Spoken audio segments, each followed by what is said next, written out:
field at Lewis H. Taylor Stadium. Tonight, our opponents are the number 7 seeded Wildcats from Wilde Lake High School in Howard County. If you would please direct your attention to the scoreboard for some very important announcements from Stephen Decatur administration. Good evening and welcome to beautiful Lewis H. Taylor Stadium. My name is Tom Sykes and I'm the proud principal here at Stephen Decatur High School. The 2023 season promises to be a special one with the addition of our new LED video board that will enhance the game day experience. I want to thank our 8 anchor sponsors that appear on the screen above and below me for making this dream a reality. Tonight, our athletes will showcase their skills on the playing field, but these are student athletes who also excel in the classroom. We are so proud of all the work that takes place each day in our schools by our hardworking teachers, not just here at Stephen Decatur High School, but all over Worcester County Public Schools. And lastly, I want to thank our Board of Education and our leadership team led by our superintendent, Mr. Lou Taylor, for their dedication to our students. Enjoy the game and go Seahawks! Hello, my name is Deshaun Purnell, Assistant Principal at Stephen Decatur High School. As a former Seahawks student athlete, I would like to welcome everyone to today's game. As each team represents their respective schools, we remind you that honoring the values of sportsmanship is the essence of every athletic contest. We ask you to accept responsibility as a fan by showing respect for the players, respect for the coaches, respect for the officials, and respect for those around you. Your support and cooperation will allow all athletes involved in this contest to achieve and demonstrate their best. Hello fans, I'm Jennifer Garten, Assistant Principal at Stephen Decatur High School. I would like to remind everyone at Worcester County Public Schools, number 1 priority is to ensure the safety and security of our players, coaches, officials, and spectators. Help us keep our facilities and athletic venues safe by immediately reporting any safety concerns to law enforcement or school administrators. Trevor Hill here, Assistant Principal at Stephen Decatur High School. At this time, please familiarize yourself with the nearest exit in the event of an emergency evacuation. Remember, if you see something, say something. Go Hawks! Hello, my name is Dr. Kurt Bunning, Athletic Administrator here at Stephen Decatur High School. Fans and players, please be aware that this contest is being streamed live, both audio and video. Conversations in the stands may be audible on the live stream, so please be mindful when conversing, cheering, or commenting on the game. If you have friends or family that could not be here today, please make sure to check us out on YouTube. To find our channel, just search SDHS.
All right, everybody tuning in. We got about 7 minutes or so left before kickoff.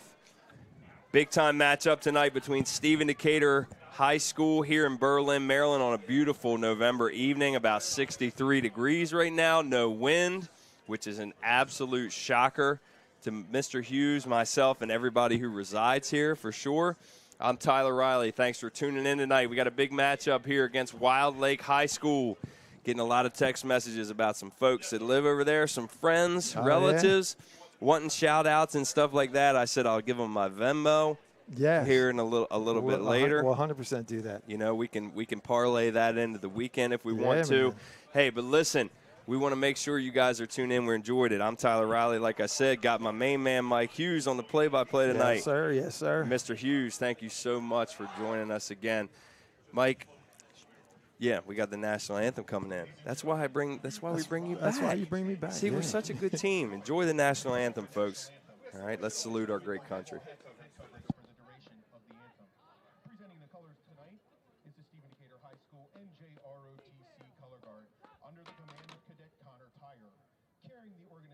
Flag is Cadet J. Trump. The left and right guards are Tristan Ayers and Timothy McCormick. Playing the national anthem this evening is the Stephen Decatur High School Marching Band under the direction of Mr. J.D. Fole and Drum Major Jonah Ridgely.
All right, that was a great rendition by our Stephen Decatur High School Marching Band. They got a lot of parades coming up, Mr. Hughes. Yeah, man, I've been there. It's right up your alley, I know. And I know I've been there, too, with Mr. Kraus back in the Snow Hill days. Bill Kraus. Absolutely. Shout out Bill Kraus. First shout out of the night. Yeah, absolutely. We're going to give a lot of them. So, listen, I cannot tell you how excited I am. It's been great with all the kids. Mr. Russo, we're going to have him back if we get through this week to another week. But my main man, Mr. Mike Hughes, on the play-by-play tonight. I hope everybody enjoys. We're going to give you our best effort. We got a coin flip coming up. I'm handing it over to you, Mr. Hughes. Yeah, man. So we 6-5 Wilde Wildcats against the 11-0 Decatur Seahawks. Don't let the record fool you. Wilde plays in the Howard County League with several 3A and 4A schools, much bigger schools. So even though it's just 6-5, watching them warm up, it looks like they're the real deal. It is, man, it is. All right, let's see what we do with the coin flip here. This is heads. Don't see that? Tails. What is your call? He called heads?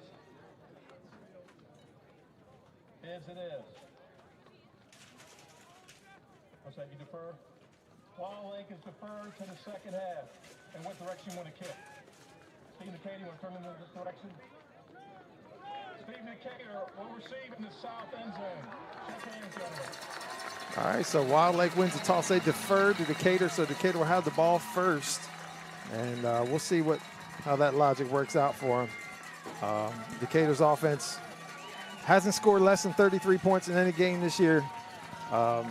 I haven't seen anybody stop them yet or even really slow them down. Well, the only slowdown, I think, was last Friday night with Queen Anne High School. I mean, it was probably the most stressful first quarter that Decatur has had this year. Look, I mean, we were getting texts, phone calls. You were texting. You were here in the booth. What's going on? What's going on? You know, it was a little turnover about. People were stressed out. I mean, we like to start fast, Mike, and I think that's the key tonight. Yeah, I agree with you. Yeah, I was watching. I was away last week, couldn't be here. I was watching on YouTube, and cold, wet, rainy night, and Bryson throws 2 interceptions right off the bat. And but second quarter, 28 points, and going into halftime, it was all but over.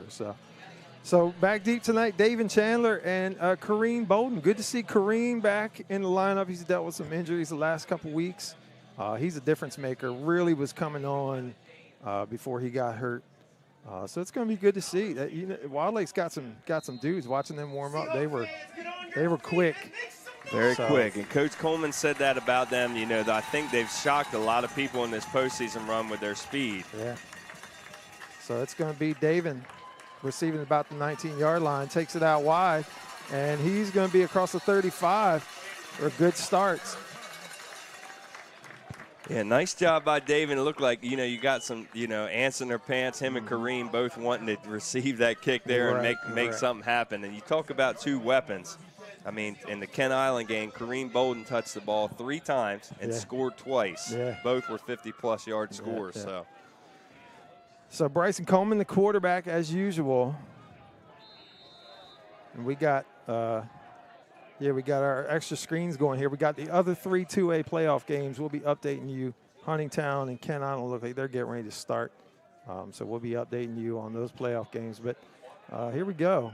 From about the 36, it's a handoff to Amari Manuel, who's immediately outside. And he's going to get about to the 44. Nice run there. That might be something we see from these guys. You know, Wild Lake plays a 3-3-5, you know, which seems like it would be good against our offense that likes to throw so much. But this year we're running the ball much better, too. A couple guys averaging over 6-7 yards a carry.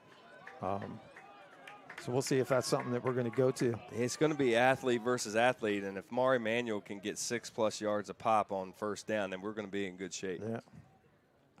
Snap, quick throw, and that's going to be off the hands of Zachary Baker. And so just a little one-step drop from Coleman there, you know, on 2nd down and 3. I like the play call there from Coach Croto, but the fact of the matter is their defense is going to be spread out, matching up man-to-man with our offense. Yeah. So who can out-athlete who tonight, Mr. Hughes? Very effective pass rusher for Wild Lake, number 7, Chris Martin. Gets a lot of press for them. So that's a guy we got to watch. Yeah, definitely can. I mean, you can see him right from the get-go. I mean, just foaming at the mouth right off the jump. They're playing up on and the quarterback, he didn't see it. But Bryson's going to run. Right off the line, the cornerback on the near side fell, guarding Zachary Baker, but Bryson took off, got the first down anyway for a nice pickup, but he had Zachary Baker wide open for it would have been an easy touchdown. He definitely did, and I mean, that's probably his first and only look there. I mean, keeping, you get a 25-yard gain, 25-yard gain on the keeper there.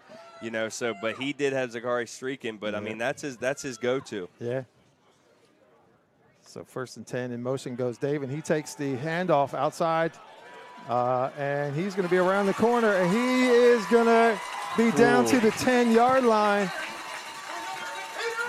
for another first down. David Chandler on the end around there. I tell you what, Jaden Gore, number 19, saved his team from being down 6 right off the get-go. An ankle tackle on David Chandler. And look, if we're talking mano-a-mano, man v. man, we've got a good start here, Coach. Well, they're playing up press man. I don't know if that's the best plan, but we'll see. You know, we'll see. It's early.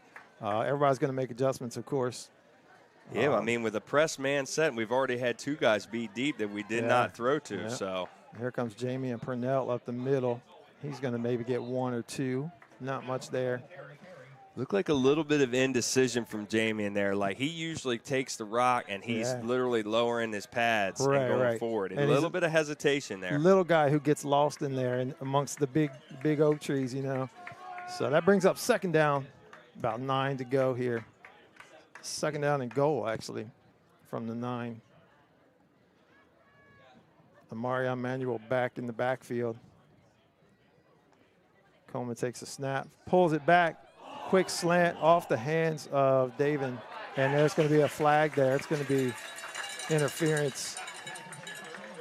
Yeah, definitely had David by the waist right from the get-go. As soon as he planted that left foot and cut inside, I mean, he was holding him by the waist. Little too much zip there from Bryson, you know, on that pass. Maybe just a little softer touch right there around the goal line, but, I mean, you get the penalty. Yeah, that's going to be first down.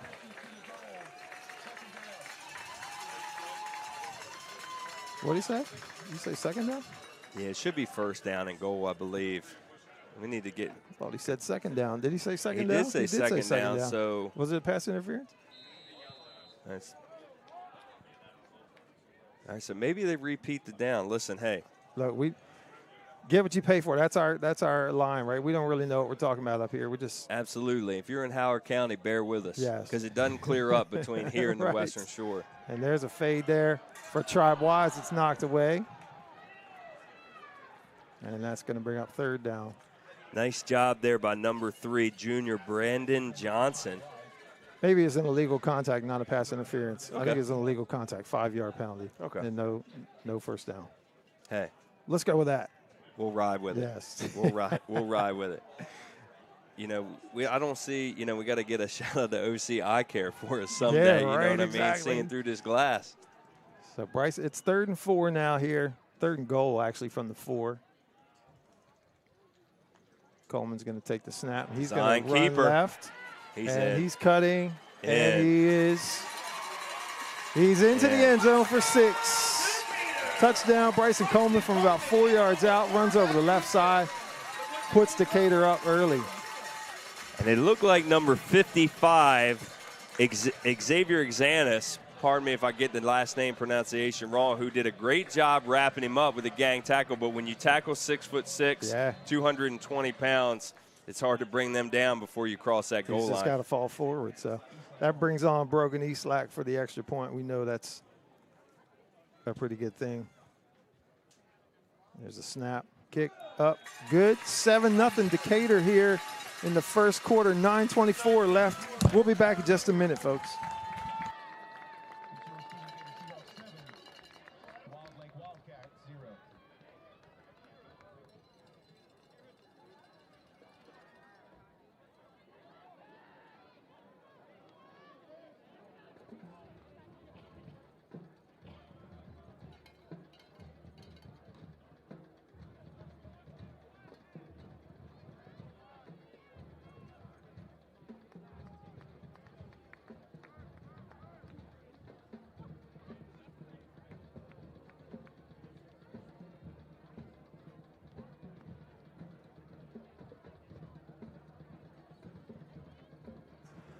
All right, coming back in here at 7-0 Decatur leads. 9:24 left in the first quarter.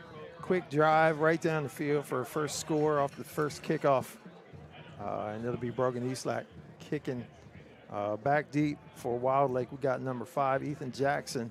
I can't see the other number. Is that number 2? Looks like it. Yeah, I think it is. Deshaun Powell. And Ethan Jackson, a name we heard a lot about. Real quick dude. And that's going to be Powell taking it in the end zone for the touchback.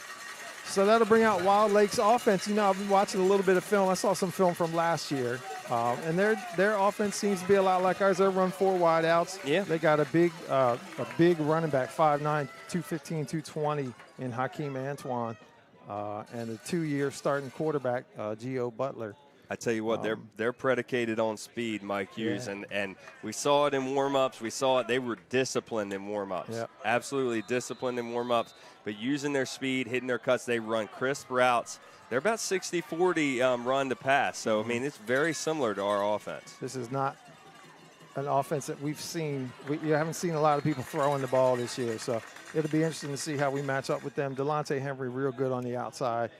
Trey Dorn, real good on the outside. David Chandler, good back deep. You know, we're deep in the defensive backfield. So it'll be good to see. Interesting to see how things go. First handoff goes for about 3 yards there. It'll be 2nd and 7. I still think everything rides for Stephen Decatur on the interior offensive and defensive line, Mike. Yeah, agreed. And they're not getting much now. They're handing to Powell. Hakeem Antoine was a name that I heard and saw a lot, but right now it's been Deshaun Powell, I think. So that's going to bring up 3rd down, and they're going to go no huddle. Yeah, I mean, you see Ethan Bradshaw and Salido, a couple Swiss Army knives for Stephen Decatur. I mean, they're going to match up in man because they can cover guys in through crossing routes and stuff like that. But they also are hybrids, so they can read RPO, get in on the tackles if they need to. So, you know, I think our athleticism playing real well right now. Butler throws to the left side, and that's caught. And he's going to be stopped short, and the ball came out. Waiting for a signal. They're saying the ball was down just short of the first down at the 29. So that was that Jackson? I couldn't tell. I think it was Jackson that made the catch. It looked like they pulled him down by his towel or something. Yeah, we just mentioned Ethan Bradshaw, and I tell you what, Jackson literally had one step to beat, probably for a big gainer, and Bradshaw pulled him down by his jersey. So Wild Lake's going to punt here, or at least come out looking like they're going to punt, and Davin Chandler's back deep for this. Low snap bounces, but the kick is away, and it's not a great one. That's going to bounce out around the 48-yard line to Decatur. So great field position for them to start again. 7:24 left. It's 7-0 Decatur coming out with the ball. We'll be back in a minute.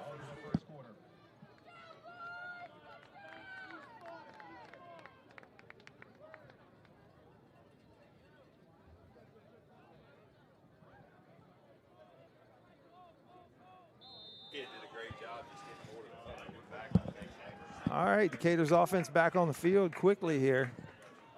Typical 4 wideouts, 3 to our near side. Jamian Purnell in the backfield with Bryson Coleman. He'll probably go in motion. Got plenty of time. Listen, if I knew they were going to adjust the play, I would have grabbed one of those Bay Country glazed donuts down there. Sir. I know that takes you back to your Dorchester County pleasure there. Here's Bryson scrambling to his right, throws long, got Tribe Wise down there with a catch. Pulls it in at the 20-yard line for a first down. I tell you what, Mike, when you see guys on Twitter and they're putting up offers and then you watch film about what's happening here on Friday nights, you really start to correlate things. Tribe Wise with the University of Toledo offer so far. There's going to be more coming. 6'5", great kid, 4.6 speed.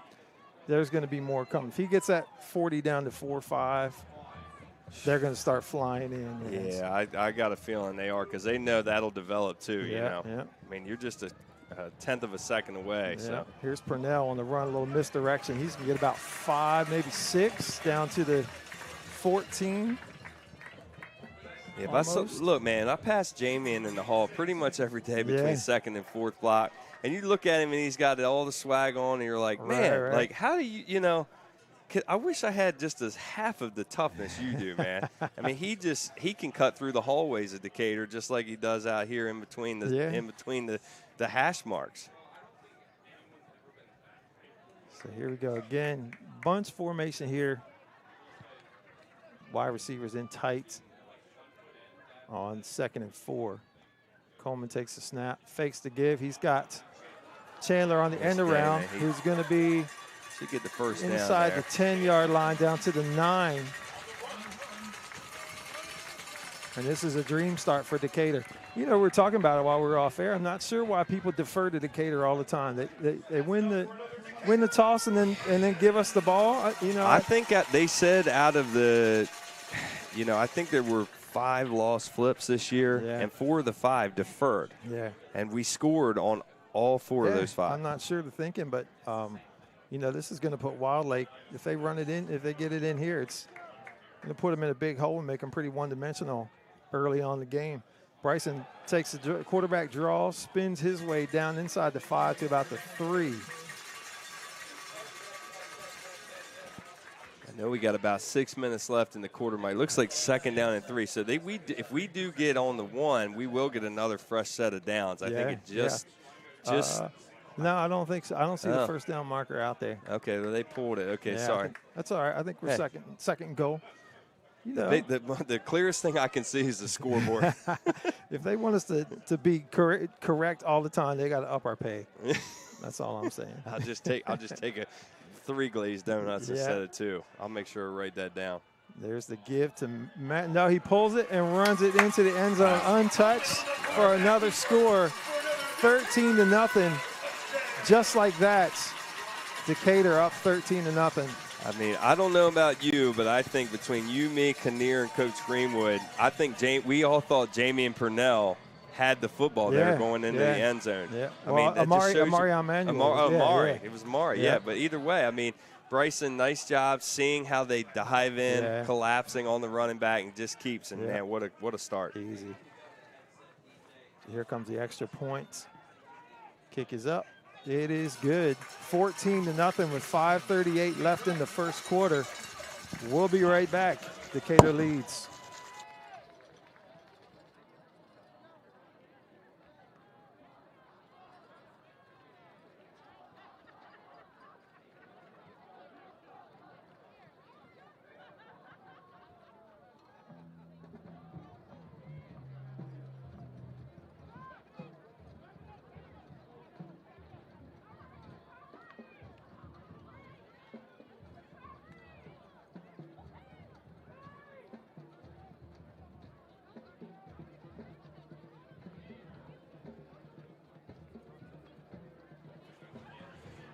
All right, coming back in, 14-0 Decatur leads, 5:38 in the first quarter. I'm out of breath because so much has happened so fast.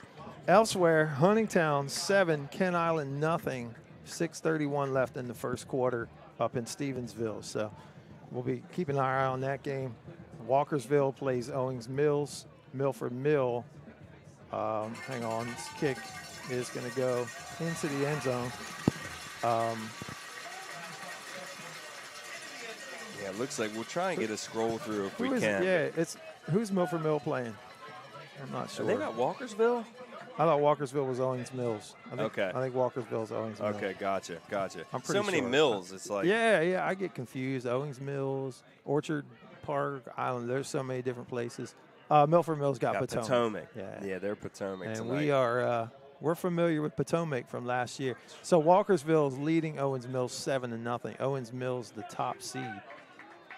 And then we don't have a score on Milford Mill and What Potomac. a heck of a live stream we've got going on up here. It's crazy. So a nice stop on first down there. I tell you what, Mike, I do worry about it's kind of like that dreaded 4-0 baseball lead. Yeah. We saw that a lot with the Philadelphia Phillies this year. A couple buddies of mine, they talk about the dreaded 4-0 lead early. You know, when the adrenaline starts to slow down here, and you start to settle into, the play and stuff like that and getting off your blocks, like, are you going to be able to maintain? That's a big thing tonight. There's Gio's going to pull it down, and he's going to get not very far before he's brought down, maybe a gain of 2 or 3 for Butler. And, Coach Coleman played with a very familiar friend of ours and who I played baseball for with Doug Fleetwood. Oh, yes. And he said, right now the Wildcats, Wild Lake, they're going to run triple option. But it'll come like at the most random of times, and you saw it right there. And nice job by Tony Burke and number 25, Sully Alker, just sniffing that out right off the get-go. Speaking of Doug Fleetwood, happy birthday, Coach. The legend. It's his birthday this week. Oh, my gosh. Legendary. 3 state titles in football, I think, a couple in baseball. Great coach. Butler drops the throw here. He's got pressure on the outside. And then throws long, and it's going to be incomplete. And they're throwing the flag. Oh, come on. That was not even a catchable ball. All right. I can't be a fan on the air, can I? Listen, you can't be a fan. But one thing I will say is quarterback Gio Butler, I mean, they'll go ahead. We know that they're going to make that call. We're going to talk over them there because that was very ticky-tack. They called a hold. But quarterback Gio Butler really could have tuck and run there for probably 15 to 20 yards. Yeah. So, I mean, they're down 14-0. Got to put it in the air and get back on the scoreboard. But I tell you what, that left a lot to be desired there. Yeah. They called holding. I didn't see. But regardless, it's 1st and 10 now. Out at the 36-yard line for Wild Lake. And now Hakeem Antoine is in the backfield. And they'll give it to him. This guy's big. He gets nailed, though, and brought down. Maybe a gain of 2. I think they're going to give him 3. I see Garrett Maloney going high and Gavin Salido low there. Well, that's some big boys. I mean, those interior gaps have been absolutely sealed up so far. Yeah. We got Walkersville 7, Owings Mills nothing right now. Also, elsewhere. So we go for second down here. Butler takes the snap, drops back to throw, rolls to his left. He's going to throw long across his body, and that's going to be knocked away by number 7, Delonte Henry. No flag. Okay, good deal. It's going to bring up third down and 6. Yeah, see, now, though, you're throwing mixed signals out there. So there was a little bit of contact there, being totally honest. But so you've thrown a flag where it was very ticky-tack. Now you keep the flag in your pocket when there was some legit contact, and you're throwing mixed signals to both the first fans. one was holding, so not quite the same thing. But, yeah, I know what you mean. It looked like a lot of contact there, but everybody was looking at the ball, going for the ball. Regardless, here we are, third down now. And Butler in the shotgun with Antoine in the backfield. Rolls to his left. He's got Tapley chasing him.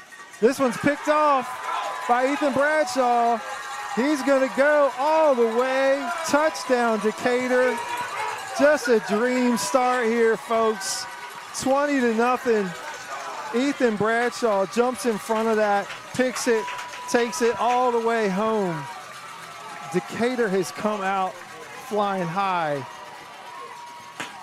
I tell you what, we talk about Ethan Bradshaw a lot, and it's not flashy. He's just doing the things to let his teammates make big plays. Well, I tell you what, in the biggest moment so far of his year, he makes an absolute huge play and takes it to pay dirt on a pick 6. Man, they're throwing off-balance triple option, running offhand. I tell you, that was a big mistake there by Gio Butler. Here comes the extra point. It's up and good. It's 21-0. Decatur leads in the first quarter, 3:27. This is a statement game. You look at everybody else, 7-0 in the first quarter, 7-6 now, 7-0. We're up 21-0 with 3:27 left in the first quarter, folks. We'll be back in just a second.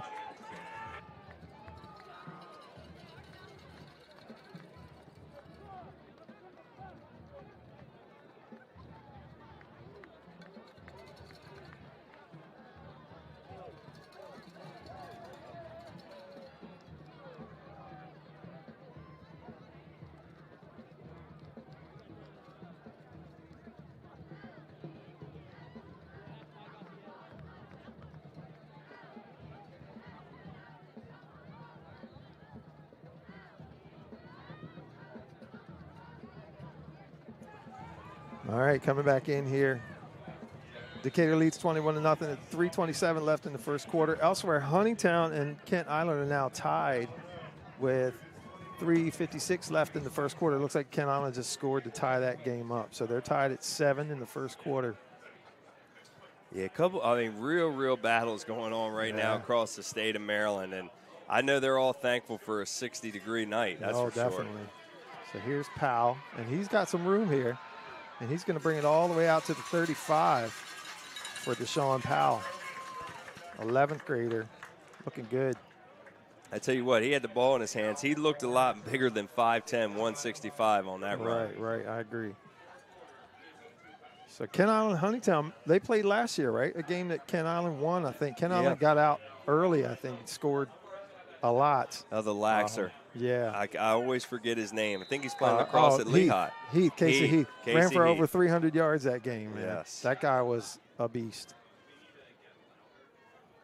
And Laxon at Lehigh University, I believe. Yeah. So here comes Antoine, breaks a couple tackles, and he's going to be out across the 40 to about the 41-yard line. Gain of about 6. Yeah, Zeke Lawson right there. He had him in the backfield and just kind of slipped. He went for kind of like a low ankle tackle. No, it's Nate. It's Nate Tapley. It's Nate. It's Nate. Zeke was number 10. Now it's Nate Tapley. Now it's Nate. Yeah. Good grief, Nate man. Tapley. They're getting me. Well, yeah. I know. People came up with a new roster here about 2 minutes before we went on air, and we're like, we don't know what's going on. Both sides. Yeah. Here's Antoine again. He's going to be stuffed right away. Gets nothing. Brought down right at the 41. It's going to bring up third down. Antoine, that's a man-sized back, right? 5'9", not tall, but 215, 220. Yeah. That's a load to bring down. Yeah, and they're talking about hitting the squat rack, and they compare him like Coach DeBronze today said. he looks like a running back that Parkside puts out every year, because Parkside always puts out these guys that can squat the entire weight room. Yeah, I mean, you can look at his legs, look like tree trunks. Yeah, Speaking of Parkside running backs, shout out Marcus Yarns at University of Delaware, having a huge year for those guys. Huge. Last I checked, they were number 6 in the FBS or FCS, whatever it is. And Butler here is going to throw it short, and we're going to stop him short of the first down at about the 44. So Jackson, they're going to mark him back at the 43. Yeah, I tell you, Ethan Jackson, he stops in motion. He had all his momentum going right down to the first down marker, and stopped, tried to plant and cut back. And what a tackle by David Chandler there, man. He's just all over the place. Wood to people, man. He's been hitting people everywhere. We don't want anybody to get hurt. We've said it all year, but that guy brings an old school flavor. Yes, he does. He's got a little weapon next Brian Dawkins in him. I always say about him on the basketball court and on the football field, he's got sauce, man. He's just got something about him. Oh, so they're going to fake it here. Yeah. Around the right side, it's Jackson. He's got room. He's going to be inside the 40, inside the 30, cuts it back, and he's gone. And what an answer. Yeah. I mean, you talk about leaving an entire stadium completely speechless. Yeah. An absolute horrid read by special teams play there. Well, you had to think they are back, and Wild Lake's got life. Yeah, they had to do. I mean, you had to think. Had to. They couldn't punt there, down 21-0 already, and Jackson takes the fake punt and runs it in from about the 40. I think he went 57 yards on that. Yeah, I mean, he went 3/4 of the field there, and we had some folks in the booth here that were screaming, reading that right off the get-go, and it just did not get done. Extra point is up and good, so it's 21-7. So a little bit of life for Wild Lake here, and they needed that huge play for them. 21-7, 1:30 left in the first quarter. We'll be back in just a second.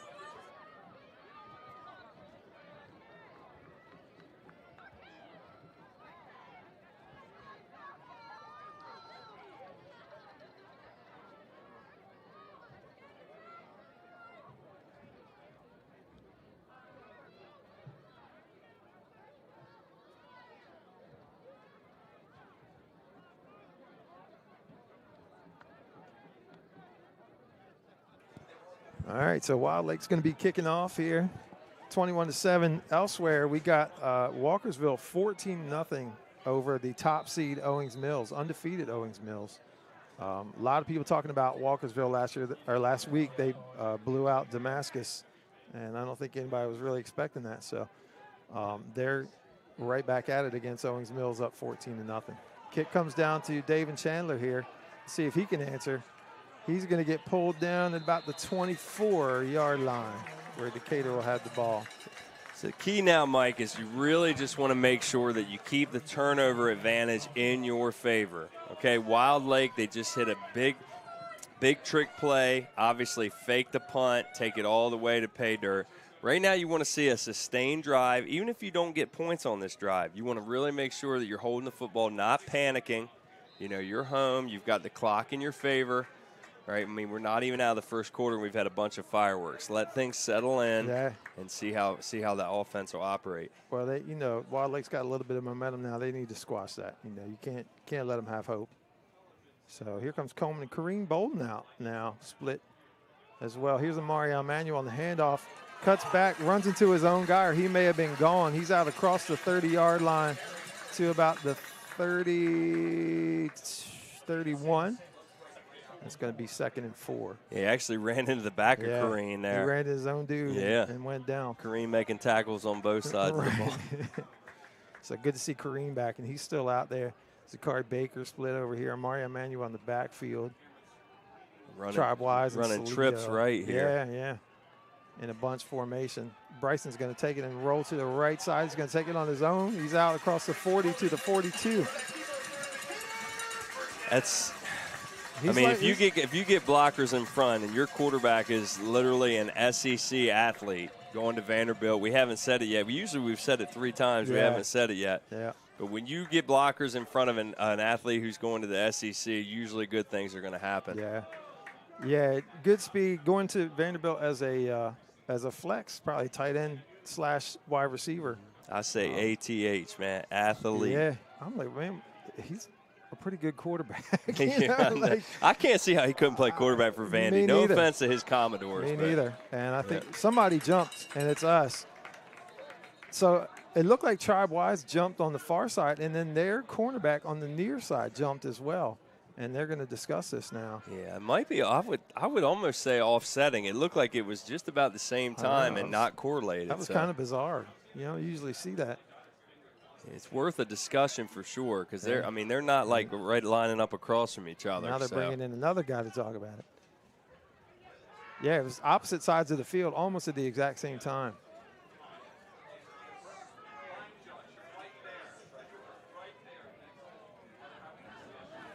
See if we can get a ruling here.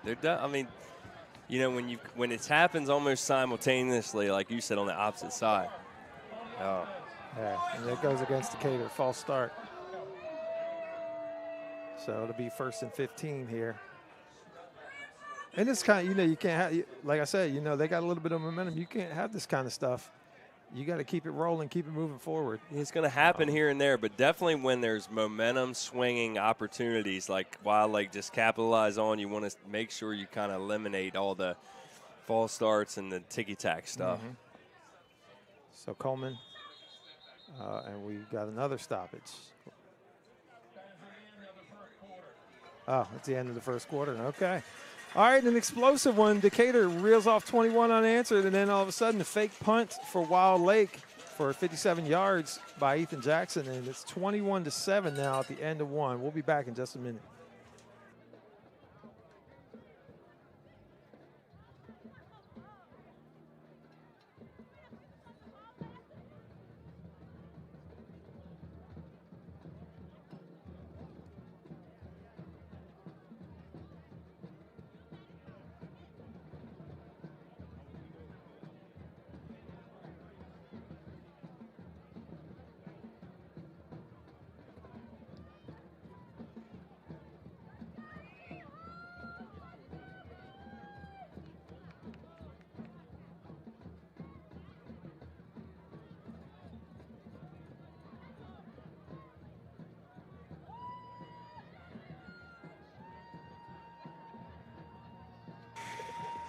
All right, coming back in here, we got 1st and 15 for Decatur, up 21-7 here at the start of the second quarter. On an absolutely balmy November night. Yeah, beautiful. Look, man, when I got home a little earlier, cleaned the garage, there was mosquito. I had to kill a mosquito. Oh, there it is. What a bite. Oh, the bigger tackle. Double move, the fake, and Gavin Salido was wide open here on the near sideline. He's inside Wild Lake territory down to the 47-yard line, and safety saved the touchdown there. Yeah, number 19, Jaden Gore with a touchdown-saving tackle right there. What a double move by Salido. Quarterback bit on the pump fake, and Salido was wide open. We've seen that over and over and over and over this year. So 1st and 10 here now, 37-yard line. Salido comes in motion. Snap, and Bryson's looking to throw. He throws to Salido, and lucky that one wasn't picked off, kind of throwing off his back foot there, but it falls incomplete. Yeah, Darius Williams, Jr., defensive back, lurking in the secondary there. That ball kind of floated on Bryson. I know they wanted to get the ball right back to Salido, but if you're off balance and moving backwards with your momentum, you got to be careful because that ball can float up there like it did, but luckily it wasn't picked. Absolutely. Bryson, I think, at 27 touchdowns, 7 interceptions this year. Is that right? Yeah, I think that's close enough and a heck of a ratio nonetheless. Pretty great. So. 2nd and 10 now. Coleman takes a snap and throws to Bolden. Caught down to the 7-yard line. And this is exactly the drive they needed after that fake punt. I mean, it doesn't take much. 3 or 4 snaps, and, I mean, you're inside the red zone. Yeah. Inside the 5. Kareem Bolden, I'm telling you, just the guy can literally be put in any spot on the field, both sides of the ball.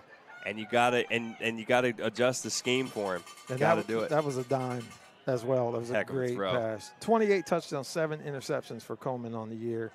Also, 9 touchdowns on the ground as well. So here he is inside the 10, first and goal. Fakes to give, throws to Tribewise in the corner. Did he catch that? Took the cameraman out. Cameraman took a hit there. He almost caught that ball. I tipped it to himself. He ended up battling it out down there, and he did catch the ball. Now, he was 5 yards out of the end zone. Yeah. But he and Derek Fermain Alaya, they were battling it out. But Tribe came up with it. I thought it was Brandon Johnson. Was it number 3? Well, they were both in there. Yeah, okay. Yeah. All right. Anyway, second down and 8. And here's the give to Amarion Manuel, who's going to be down around the 5.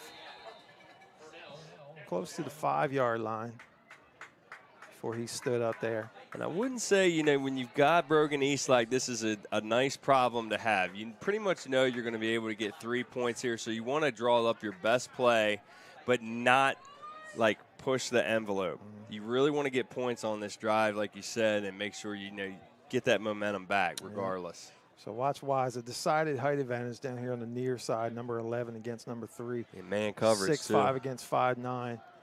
See if they go back to that. There's a fake give, and they do throw it to looking for Solito. Looked like he was held a little bit, but there's no flag, and that's going to bring up 4th down. It's going to be 4th down and 6, and Eastlak's going to come out to kick. Yeah, no harm and obviously no foul because there wasn't a flag. Yeah. But, I mean, you're getting 3 points after a big kind of pendulum-type swing play there on the punt return TD, or fake punt TD, excuse me. But you get 3 points here and be happy with that. Absolutely. Great drive there.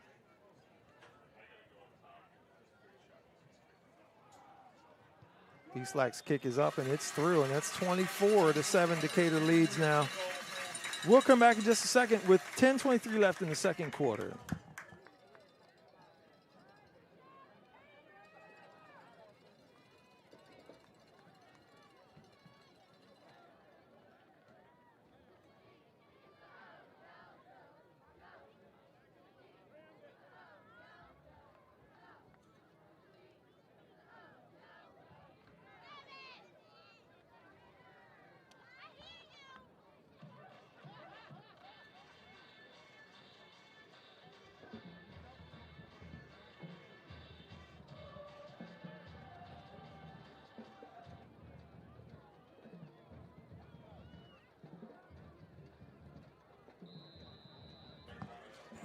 All right, Eastlak about to kick off here.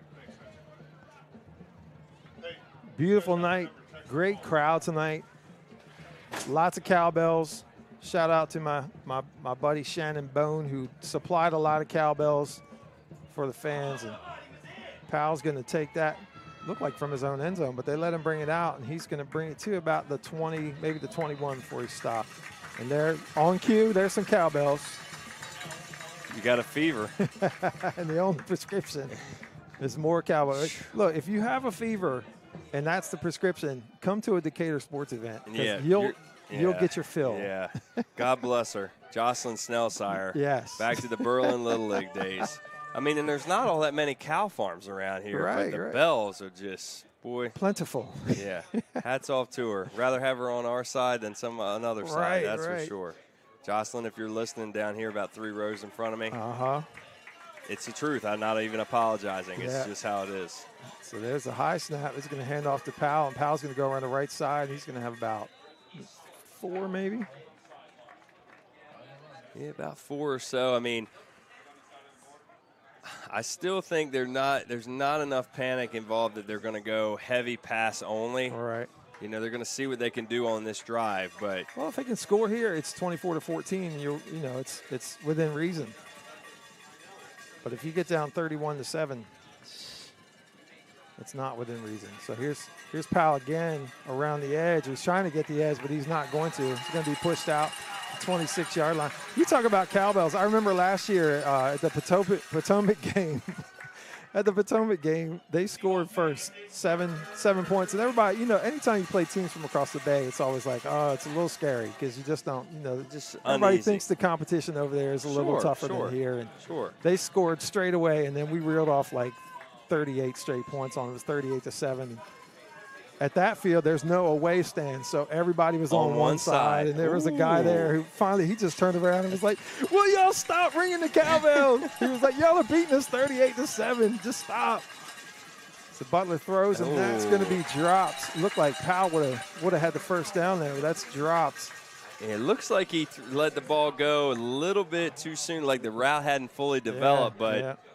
And that's going to bring up fourth down. So, you've used your fake punt now. You're not going to get away with that again. I don't know if my good friend Lucas Hansen's tuning in or not, but I don't know if you remember Lucas from CSD I days. absolutely remember Lucas Hansen. He informed all of my SU lefty. boys, that that Sacramento, California is literally based on it's a cow town. He pulled that out in trivia one night. We were talking about cowbells. I got to give him some credit for calling Sacramento, California, Cowtown. We all laughed on Zoom. Yeah. But, he's smarter than we give him credit for. Yeah. There's a snap, and this is going to be a kick. And Chandler's back. He's going to let it bounce, and then he's going to pick it up inside his own 30, and he's going to bring it back maybe to the 36, and that's about all. So.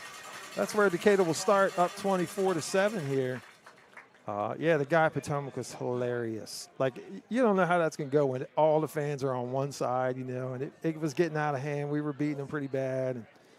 But that guy was hilarious. Like, he was totally joking. Yeah. It was hilarious. Oh, yeah. Listen. It was like 40 degrees out, and then you're standing next to a guy from here with flip-flops on. He was like, look at this guy. What are y'all doing? He's got flip-flops on. Well, like you and I like to tell people, and yeah, it's a heated battle, but nobody's paycheck is literally residing on the games except you and I now that we have microphones involved. So you want to try and get along with everybody if you can. Yeah.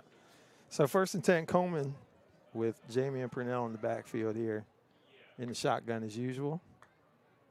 And that's going to be, I think, our guy jumped there.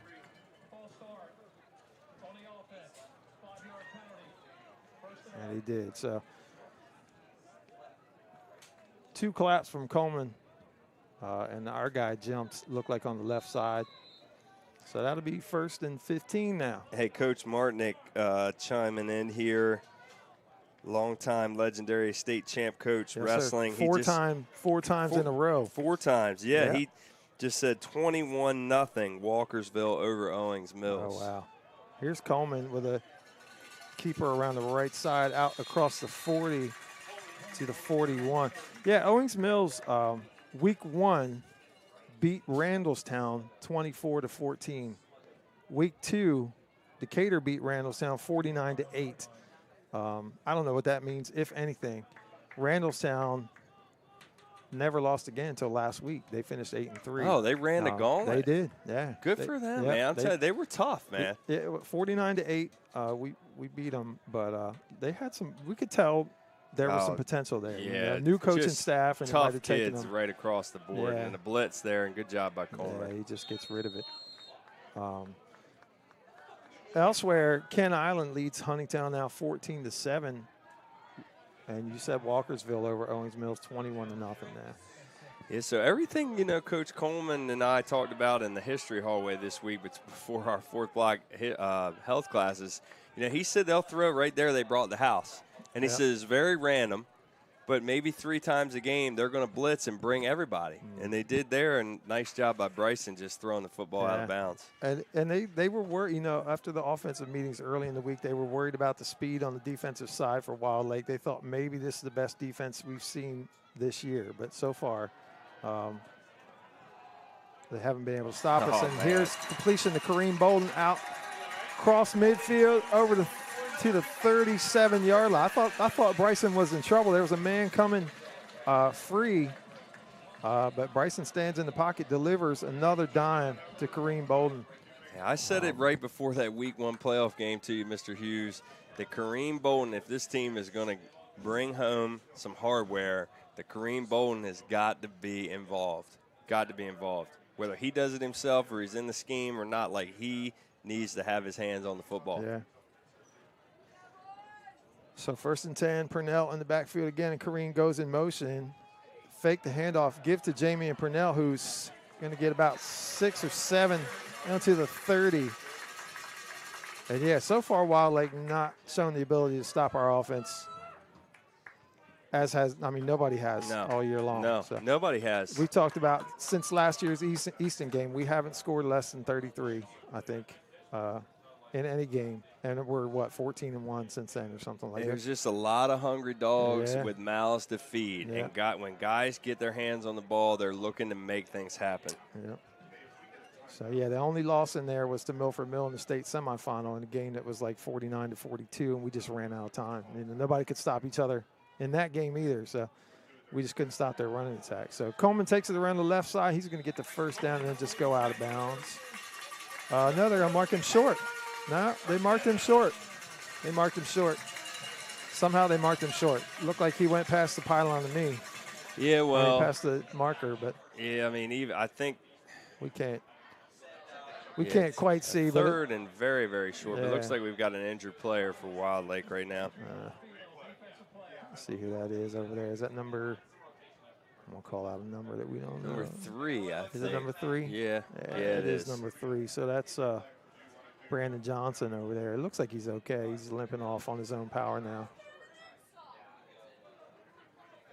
Yeah. So it'll be 3rd and 1 now on the 28-yard line. Decatur moving the ball again.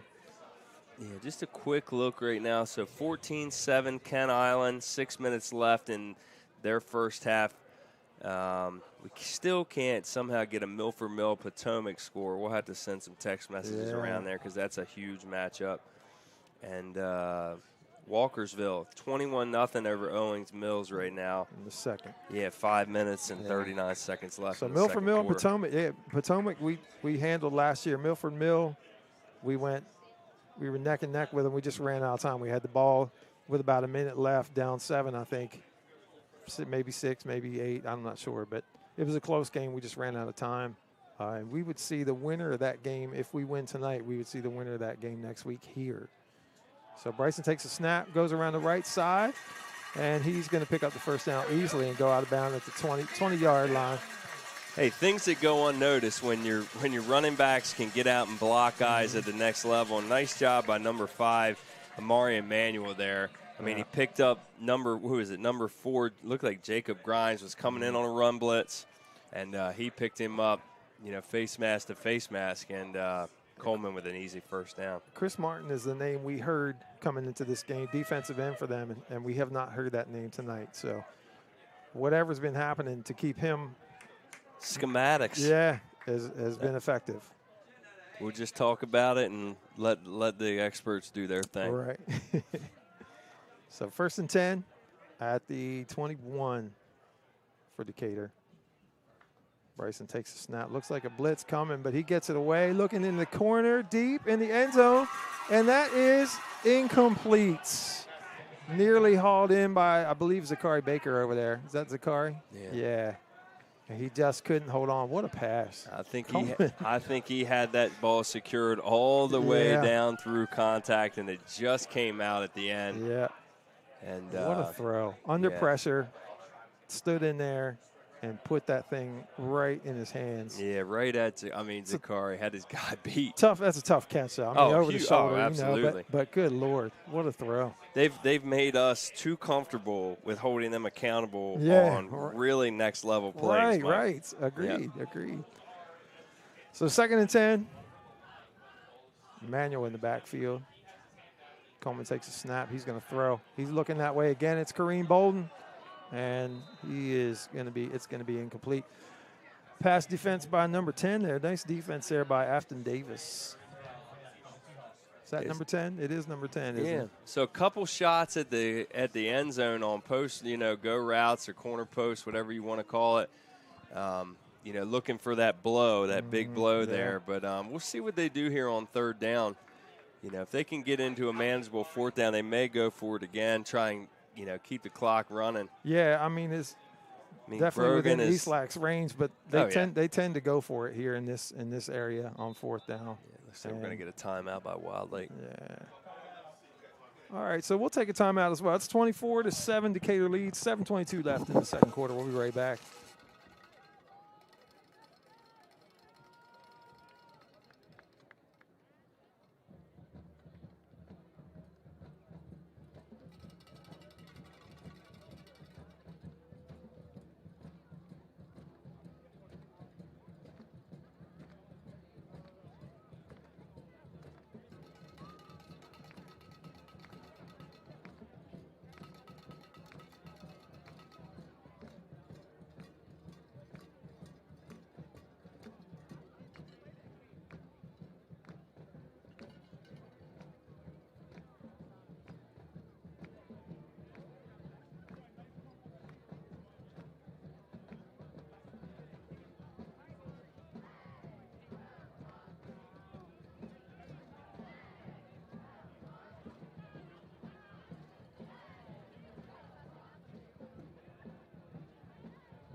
All right, coming back in here, 7:22 left in the second quarter. Decatur's got the football 3rd and long here, 3rd and 10 from the Wilde Lake 21-yard line. Purnell in the backfield, Bradshaw, Bolden, Baker, and Wise, your wideouts. Bolden goes in motion. And looks like maybe a little confusion, maybe some pressure coming. It is, man. Oh, what a move. What a spin He move. spin. Oh, woo. Another move, but he's not going to get away, and he's going to be dropped back at the 25. Put a spin move on the man who was number 4 came loose. That was Jacob Grimes chasing him out of there. I thought Bryson was going to cut that one back and turn it into something, but he doesn't. But on 4th down here, they're going to go for it. Yeah, Wilde Lake did a nice job there. They kind of mixed up coverages, you know, brought a couple decoys there on the blitz, especially off that right side of their sideline, your left, our right. So 4th and 14 going for it here. Pretty interesting design, but might as well. Here comes Baker in motion. Coleman takes a snap. He's going to throw. He's under pressure from Martin. Throws into the end zone. And it's caught by Zachary Baker for the touchdown. Just threw it up for grabs. You know, it really didn't matter. It's like it's a punt regardless. And Baker comes up with it. 30-7 now, Decatur. The route is on. Just an absolute disaster of a scenario there for Wilde Lake Wildcats. I mean, you had Coleman in the backfield scrambling. He just throws it up for grab. Like you said, Mike, it's a punt regardless, and it floats into the hands of literally – you know, probably our shortest wide receiver. Shortest wide out. I mean, I'm trying to make it sound as politically correct as possible for a touchdown. I mean, great job, but good grief, and man. There's the kick, and it's 31-7 now. You know, I was on that. You know, we were in our Hawk Talk chat last night, and I was talking about that Cal Preps website that I just found last night, and it predicted the score for this game at 44-7. Didn't believe it, but here you go. You see, Coleman just throws it up. There's 2 guys over there, really, but Baker comes down with it. 2 guys and 1 defender. And, what are you going to do? What are you going to do? I mean, he was underneath that like it was coming from the clouds. Yeah. So yeah, like you said. We'll take it. Yeah, you know, if they pick it off, no big deal. It comes out to the 20, or they're even worse than that, you know. Right. So it was a great play to just throw it up there and see what happens, and it worked out in our favor. And we're at 31-7 now. I don't even know how many touchdowns. How many touchdown passes is that? I don't even. I mean, Coleman's got 2 on the ground, right? Yeah, 2 on the ground. 1 interception for a touchdown. Zachary right there. I don't know. I'm not sure, but. And then Wilde Lake with the punt, you know, the trickery. Yeah. But outside of that, our defense has held really strong. And that's really the difference. Between this year and last year. Well, the flat, you know, everybody when we get text messages or phone calls, they want to talk about the flash. You know, they want to talk about what our athletes do and, you know, that type thing. But what really Coach Coleman and the staff focus on is in the trenches and how the technicalities of how well and the assignments we're doing with the offensive and defensive lines. And I think, Mike, that those guys definitely don't get enough credit Right. for how good we've played so far. We rarely say their name, unfortunately, but yeah, I think that's the difference. Last year, Heath tore us up. We couldn't stop him. Sean Williams from Milford Mill, now at University of Pennsylvania, he ran us for 300 yards in the semifinal game. We couldn't stop him.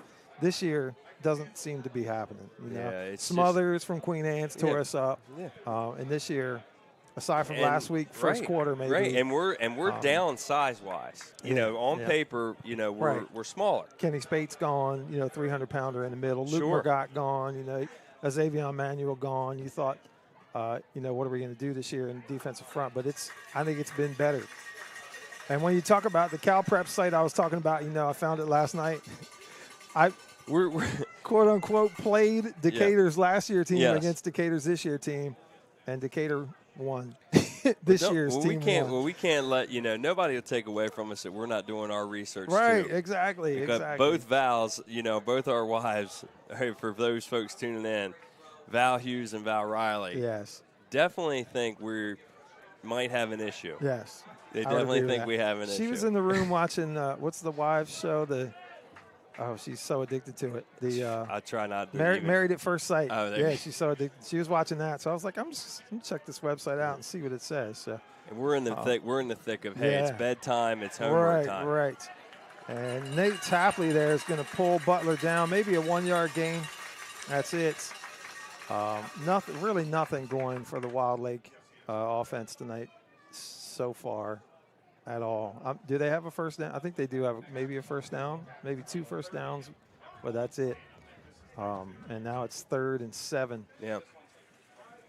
I mean, definitely, I mean, I hate to say it, pinned back deep right now, but it may be 4-down territory, not fake punt territory. I don't know if you can. I don't know what you do. I don't know what you do there. I'm glad I'm not making those decisions. Yeah. So Butler drops. He's going to throw long. Man-on-man coverage here. 13. A lot of bumping there, but no flag. He was looking for number 13 down here. That was Elijah Jones, but incomplete with Trey Dorn on the coverage. Both cornerbacks. Doing a really good job tonight. Dorn and Henry, a couple studs on the outside. So they have done really – I mean, not that they haven't done good all year, but both corners have done an exceptional job tonight. Yeah. No, miscues whatsoever. And that could change, but, I mean, really no miscues whatsoever. You know, we haven't faced an offense that throws the ball a lot. Ken Island maybe, but it's outside of that, they haven't been tested. But tonight they've been up for it. So Jackson will be in the punt. He gets the snap and gets the kick away, and that's going to bounce into Decatur territory, down and rolls to about the 31, and that's where Decatur will start here. Up 31-7, 4:30 left in the second quarter. We'll be back.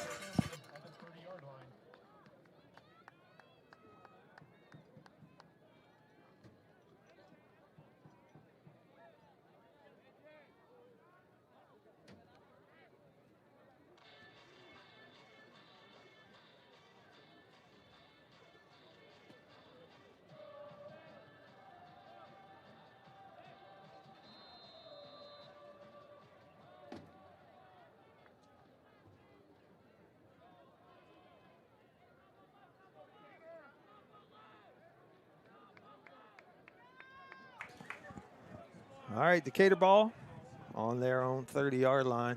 In motion comes A.J. Cobb, and he takes the end around, cuts it back. He's going to be dropped. Might have gotten 1 yard. A.J. Cobb, how about A.J. Cobb this year? Never played football before.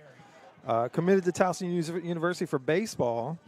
Yeah, we're looking forward Plays to his first game, 99-yard interception touchdown. I mean, was that his first game? Yeah, and just acted like it was something just okay. I mean, that's what I did. You and know then what his I mean? first offensive possession, didn't he get like a 74-yard catch and almost scored there, it was too? like a bubble screen that went for the house. And dragged the guy like 5 yards, dropped on the one. Waylon Hobgood, same thing. We had look. We're proving the naysayers wrong that baseball players can make an impact in other sports. Right. Coleman takes a snap. He's going to cut a couple times and might get 3 out to the 35. before he's brought down. Yeah, I can tell you this. When we're watching A.J. Cobb and these baseball boys out there in the spring, it's not going to be 65 degrees. No. Probably not until, Coach Greenwood completely agrees. He knows what it's all about because he's runs a tennis program, and they freeze out there too. Yeah. So it won't not be this nice. I can tell you that on March 1st. Definitely not. So Coleman takes a snap, rolls to the right. He throws wide open. Is David Chandler across the 50, down to about the 48. Now our guys are just running free, and they mark him at the 46. I think he pretty much stepped out of the 48, but regardless, it's down to the 46-yard line. It'll be first down in Wild Lake territory now. Well, I like the gamesmanship too. I mean, if we're getting our first downs on chunk plays, we're not trying to do too much and be selfish. Just fall out of bounds. Keep yourself healthy because it can get chippy when the games get out of hand. Exactly. So. That's what you got to start to think about here. Salito goes in motion to the left. Snap, quick bubble screen out to Zachary Baker, who's going to break a tackle. And there's a flag down, kind of away from the play. He's going to be close to a first down. We'll see if that stands. And we got a hold on Decatur, so that's going to come back. Yeah, one thing you got to do, especially if you are on the offside of the actual play, try not to hold your guy. Even if you're beat, you kind of just got to let them go because – I mean, realistically, is your man going to get over there and make a play at this level? Probably not. It's not Patrick Willis trying to get over there. Right. You know what I mean? So, it's just kind of you kind of just got to let them go, and adjust on film and take the lick. But, so hey, that happens. 1st and 11 here from the 47-yard line, 1 yard back from where they were.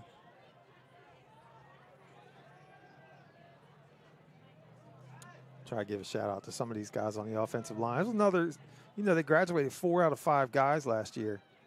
So that was another question mark coming into the year, and they've been more than up for it as the pass right there is incomplete, intended for Jamie and Purnell out of the backfield. But Brandon Ham, right guard, Garrett Maloney, second-year starter. He's a junior at center, 260.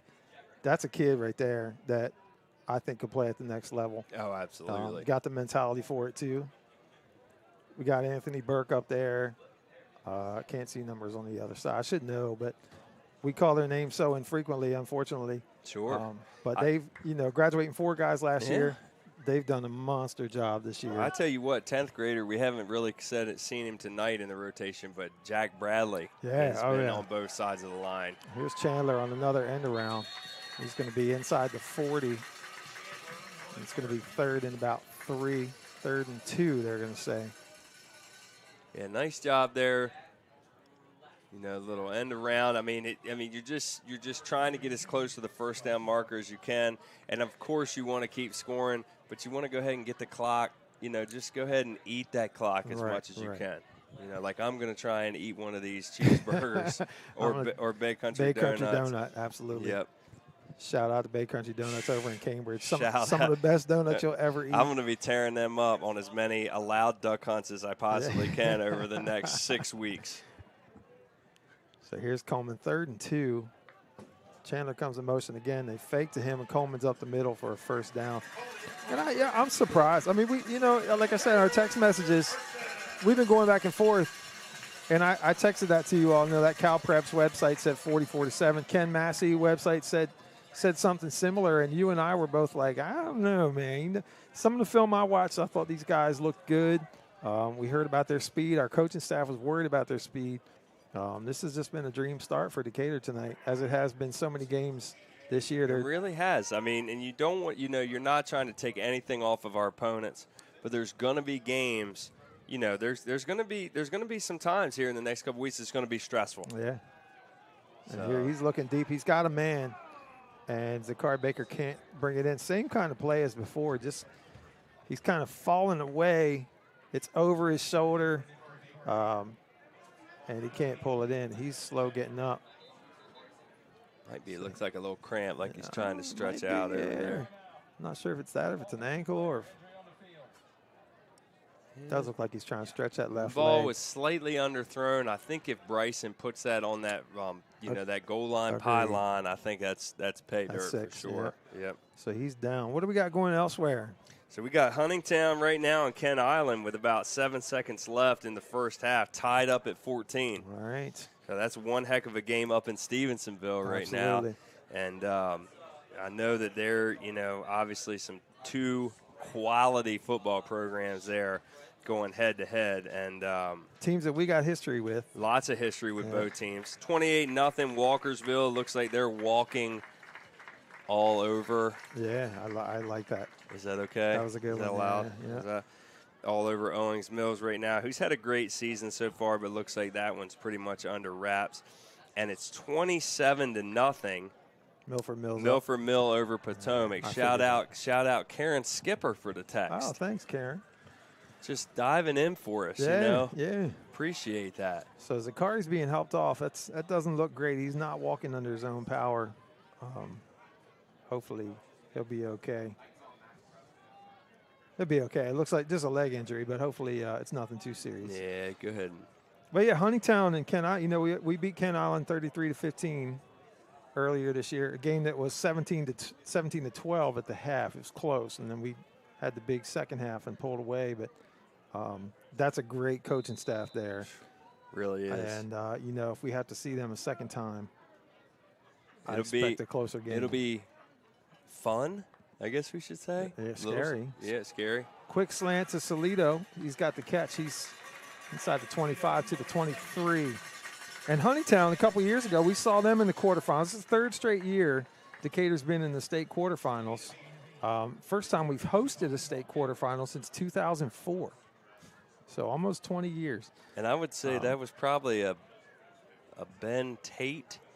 Could have been, yeah. That sounds like a Ben Tate time. Yeah. Ben Tate time. I'm sure we'll get some text messages here. Yeah. But Huntingtown, great game up there. Tie 14-14. Ashton Snellsire rolls to his left, dives into the end zone, but they called him out at the 1. Then we had a false start penalty, backed us up 5 yards as he almost had Salido.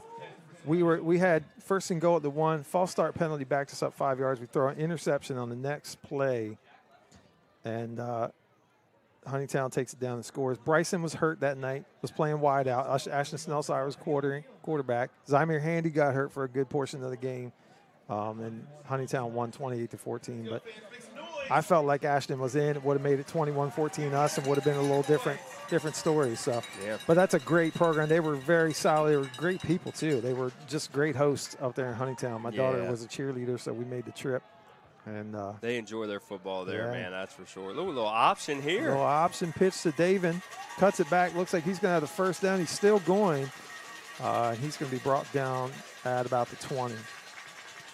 So we're inside of a minute clock. The referee signal for the clock to keep running, but it stops. I don't know if somebody called a timeout. Yeah, it could be a timeout there. And, at least right now you're in East Lacs range, so you're at least adding 3 more points here. Most likely. Anything could happen. Yeah. Don't jinx us. I'll try not. Sorry, I'm usually against that. Yes. I'm taking him for granted. You got on me because of that during the baseball season. When I jinxed a no-hitter. Yeah, you did. You definitely did. That was terrible. Still feel bad about it. So timeout Decatur. They're up 31-7 here. 42 seconds on the clock. Got the ball at the Wild Lake 20-yard line. And I always forget, what's the rule? Is it 35? I think it's 30. Yeah, it's 35. If you're up 35, then it's running clock in the second half, right? Yeah. I always forget if it's 30 or 35. It is.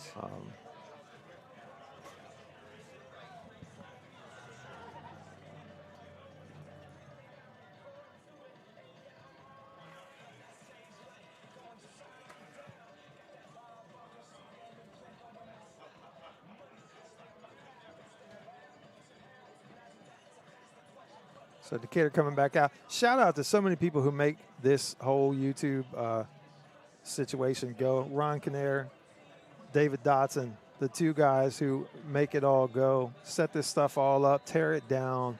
Shout out AJ Patton, Hunter Simon, Emmeline Fetters on the cameras and on the switchboard. It's quite an operation up here in the booth that these guys just put on because they love it.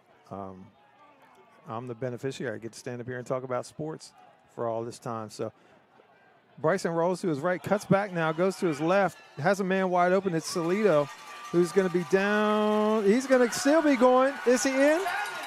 He's in. Gavin Salito goes in. Looked like he stepped out over there, but I guess he didn't. Wiggled his way out of a tackle, takes it into the end zone. Decatur 37-7 over Wild Lake in the second quarter here. It just keeps coming. What a play by Salito. Wiggled his way out of a tackle, down the sideline, cuts back and scores to make it 37-7 with 30 seconds left in the second quarter. Eastlak's going to try and add the extra point here. High snap. Bryson gets it down and kicks up and good. And it's 38-7.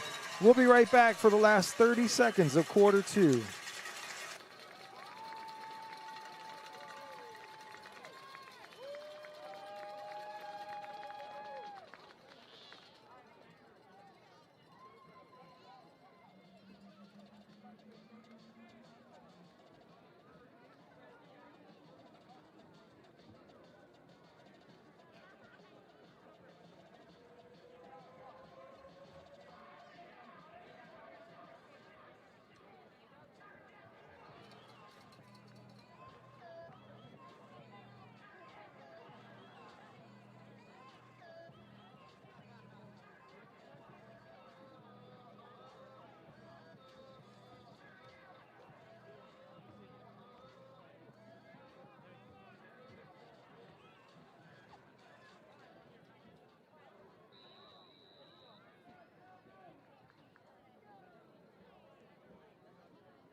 All right.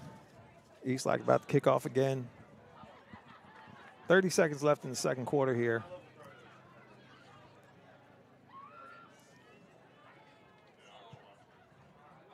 This kick is deep, and it's caught on about the 1 yard line by Powell, who's going to bring it out. And he's pulled down at about the 17-yard line. And that's where Wild Lake will start.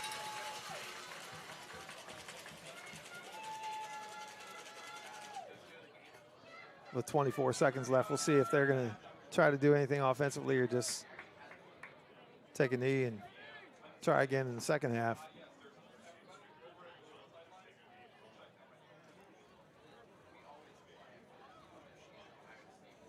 Down 31 right now.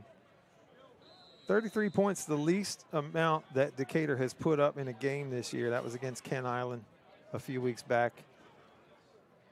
Potent offense. Nobody's been able to stop it so far, including tonight. So here's a snap to Butler. He drops back. He's going to throw long. Chandler's back there. It's going to be over the head of the intended receiver, who was Ethan Jackson, the name that we heard so much. And aside from his fake punt touchdown run, we haven't heard his name much either tonight, at least thus far. So Bryson Coleman subbing in on defense now. Breka and Tapley, Eric Breka, Nate Tapley coming off. So Bryson usually comes in for pass defense help with his height. But he's lining up at D end right now. He's down. He's rushing the passer, and he comes free. Oh, he gets held. He gets pulled down, and nobody called it. Butler rolls out and throws it out. He got yanked down. Absolutely came free and got pulled down by the jersey. So Coleman doing a little bit of everything, running for touchdowns, passing for touchdowns, rushing the passer, gets held blatantly in the backfield. Nobody called it. But regardless, it's 3rd and 10 now. He got yanked right down, right in. I was wide open. But regardless, 3rd down and 10. The cowbells are ringing. You can probably hear them.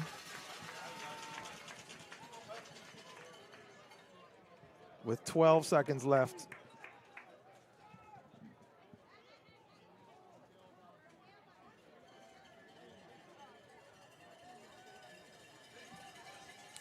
Butler takes a snap. He rolls to his right. He's under pressure. He throws short to Antoine, who's going to be short of the first down. The clock's going to run. That's just going to end the first half. So 38-7, folks. Here we are in the state quarterfinals, and it couldn't have started much better for this Decatur team. Bryson Coleman running wild. The defense being stout. We'll see what the second half brings. So enjoy the halftime show of the Stephen Decatur Seahawks marching band. We'll be back after that.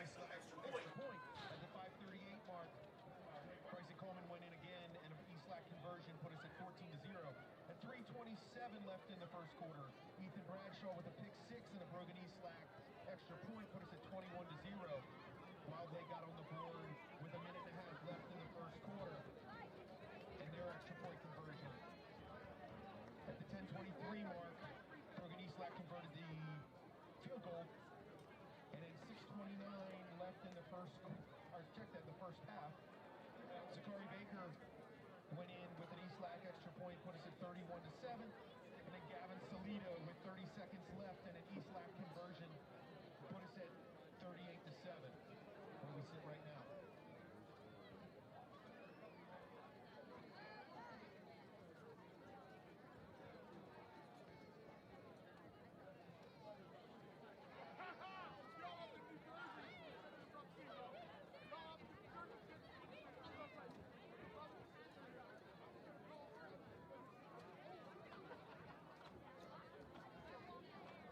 Ladies and gentlemen, sit back, relax, and enjoy the halftime show as the band enters the field.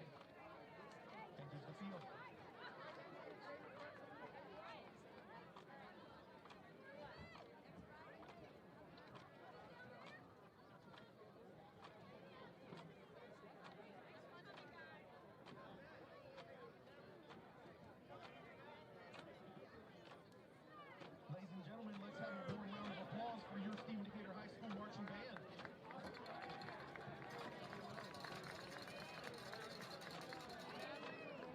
Initially released in 1964, our first song was penned by Ray Davies of the Kinks.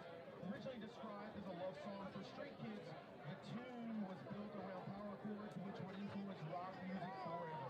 Recorded at the independently owned IBC recording studios in London, it peaked on the Billboard Hot 100 at a stunning number 7. It was so influential that American rock band Van Halen covered the exact song, which peaked for them at number 36. Drum major John originally conducts You Really Got Me.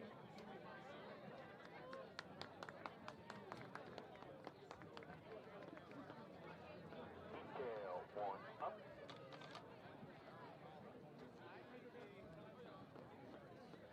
Mark, time, mark, and set. 1, 2, ready.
From their fourth studio album, Left Overture, debuting at number 86 on the Billboard Hot 100 in 1976. This tune was able to gain popularity and momentum and reach number 11 by 1977. The subsequent 1976 release of Left Overture made this track an FM radio favorite. This mega hit is and has since endured as classic rock and radio staple since its release. Carry On Wayward Son remains one of Kansas's biggest hits and signature song for the band.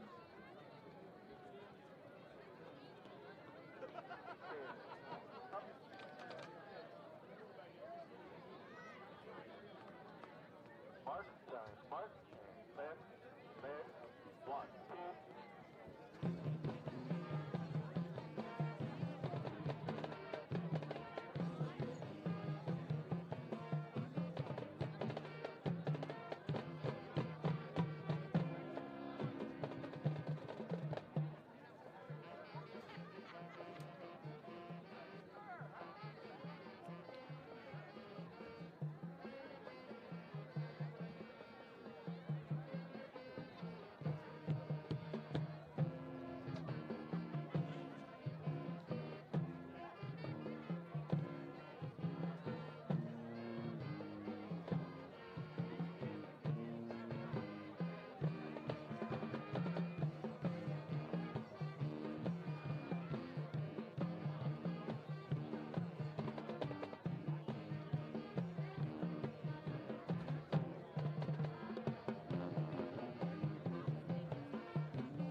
got to 24 on the Billboard Hot 100, but climbed all the way to number 11 on the UK singles chart. It is also one of the few Queen songs that has been played in drop D alternate tuning. The song celebrates Freddie's attraction to curvier women. Here is Fat Bottom Girls.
Let's have another round of applause for the Stephen Decatur High School Marching Band. Check out the band's next performance as they begin their parade season in 2 weeks down in Pocono.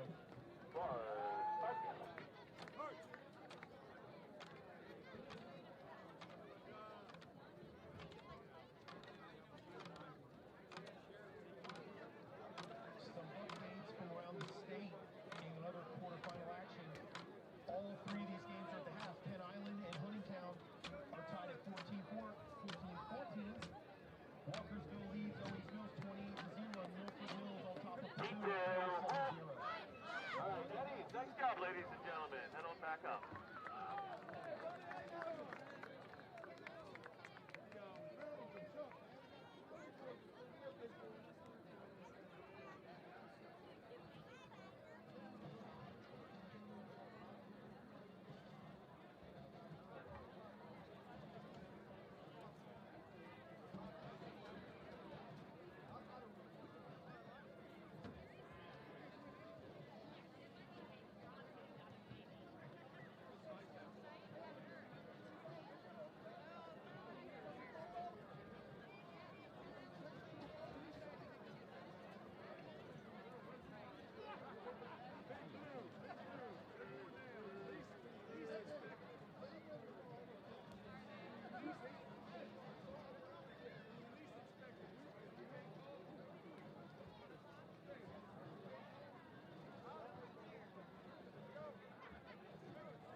All right, about 2 minutes before we start the second half.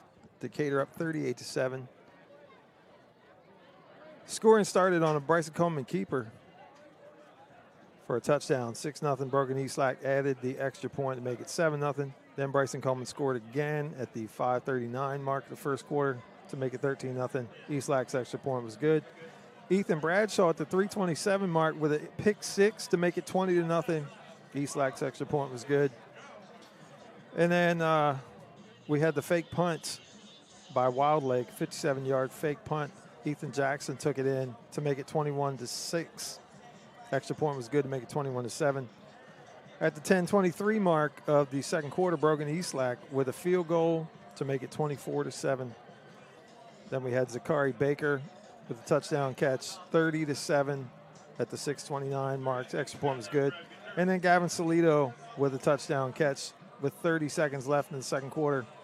37-7, and Eastlack's extra point was good to put us where we are, 38-7 as the teams come back out on the field.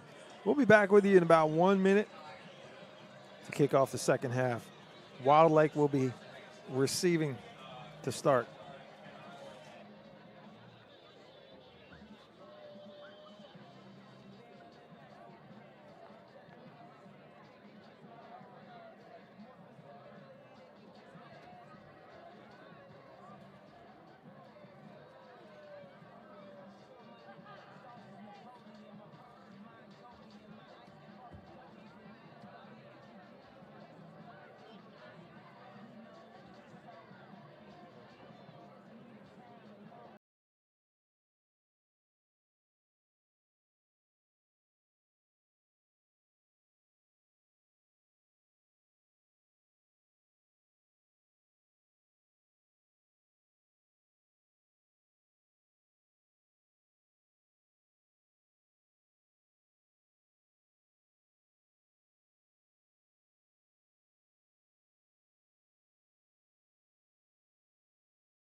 Second half here, and Coach Riley, every game, this has to be just a crazy place to come to play if you're a visiting team. We got this new huge scoreboard and the highlight package that they play before the game, it's so hype.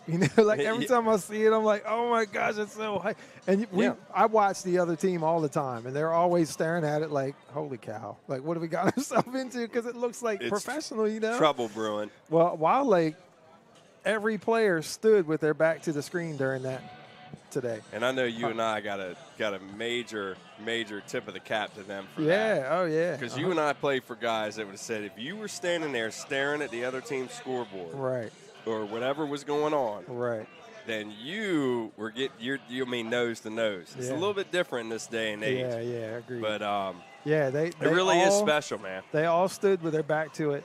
Except I saw one guy tap I'm not going to say any numbers, but one dude tapped his friend on the shoulder and was like, look at that. it was like, check out what's going on over there.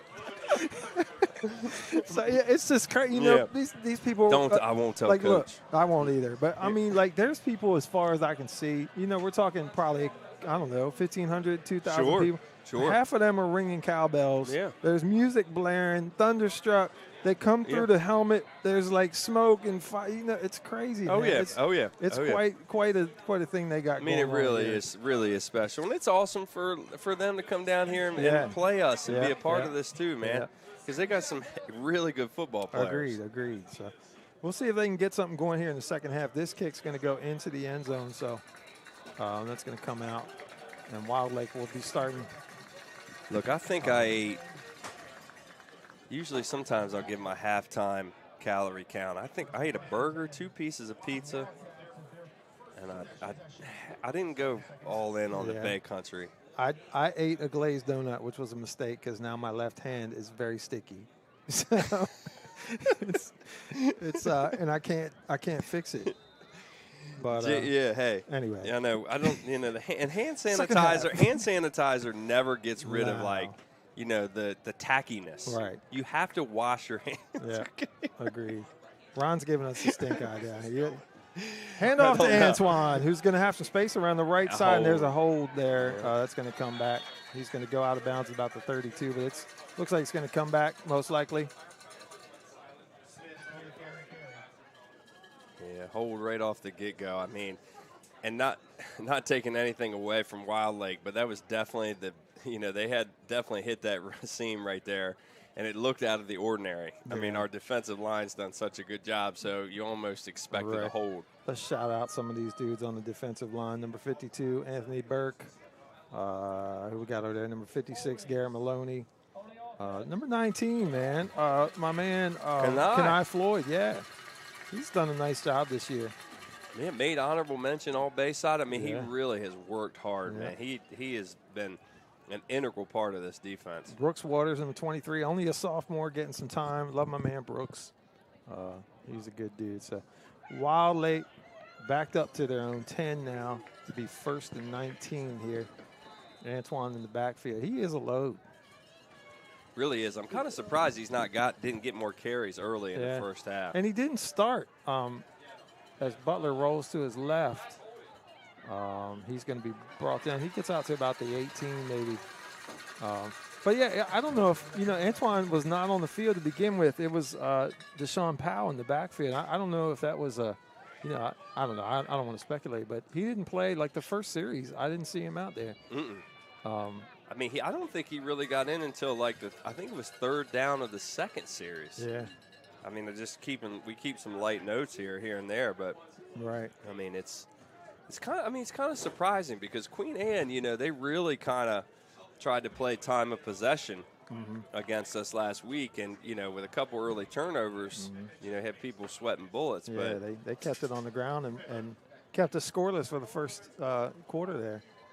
Here's Butler taking the snap. He's under pressure as he's been all night. Cuts it back. Gets out of a tackle. He's pulled down. He's going to be dropped just behind the line of scrimmage there. Was trying to wave his receivers around, but to no avail. I didn't see who got the tackle there, which I guess is a sack.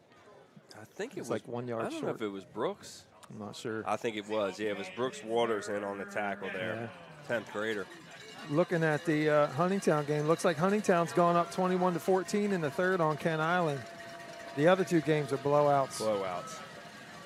And I think if these results stand, we'll be hosting Milford Mill here next week, next Friday after Thanksgiving. Yep, day after Thanksgiving. On Black Friday. Rematch of last year's state semifinal. That was a heck of a game. Kickoff time depending. Maybe we can get a turducken up in here. I would like that. He said we could order. They said they got places we can order them, right? Yeah. Yeah. I don't know. I saw an ad for it last night for sure. All right. So it's going to be a timeout, Wild Lake, and we're going to take a break here. We'll be right back.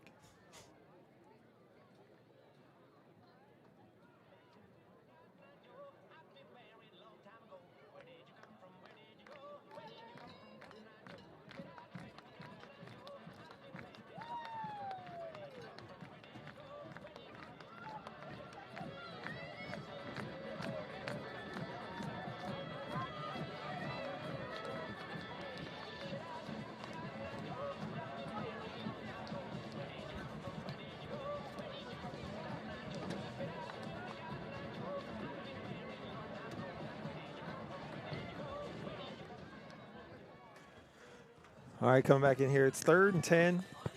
Ball on the 20-yard line. Wild Lake on their own 20-yard line. Again, not going anywhere fast offensively, at least not yet. So looks like that's going to be a false start here, maybe. Salito was coming on the blitz. I think somebody jumped. It was false start, so it's going to be back them up 5 more yards. Yeah, false start there on number 64. Looks like Gabriel Navarro. Brought in a little linebacker blitz there. I mean, had Salito lined up at the weak side linebacker position, coming in and, I mean, literally hitting the brakes right at the line of scrimmage and got Navarro to jump. Yep. So 3rd and long here for Gio Butler and his Wild Lake Wildcats. Takes the snap, drops, throws long, And that's going to be Trey Dorn on the coverage, and that's knocked away. Is it intercepted? No, it's incomplete. Pass intended, I think, for number 13. Is that number 13? Yeah, I think it was. Over there, Elijah Jones. Yeah, Trey with step for step, great coverage there. And I think the ball actually hit the receiver in the helmet. Oh, did it? I think it did. I thought it hit Trey in the helmet. But yeah, I think it hit number, who was that? 13, I think. Yeah, number 13, yeah. Right in the helmet. So, I mean, great ball right there. Gio Butler, I mean, nice job. We got all this technology. We can't afford binoculars. I can tell you this. If you look at a good pair of binoculars obviously speaking from an outdoorsman's perspective, they're not cheap. All right, okay. If you want a good pair. That's our excuse. Yeah, they're not cheap. We got 10 cameras and 6 microphones. I mean, but you could ask Santa Claus. A huge scoreboard and no binoculars. It's time for, Elf on the Shelf and Santa to start showing up here real soon. Maybe I'll go for that. Jackson punts. It's a low punt. Spirals, bounces. David Chandler takes it at his own 41. Comes around the left side. He's got plenty of room out there. He's got some guys in front of him. He's all the way down to about the 15-yard line. They're going to say he went out around the 20. So nice return. And we got a man down on Wild Lake here. That looks like number... Is it 99? 99 or 59, I'm not sure. I think it's Kendall Demery, number 99.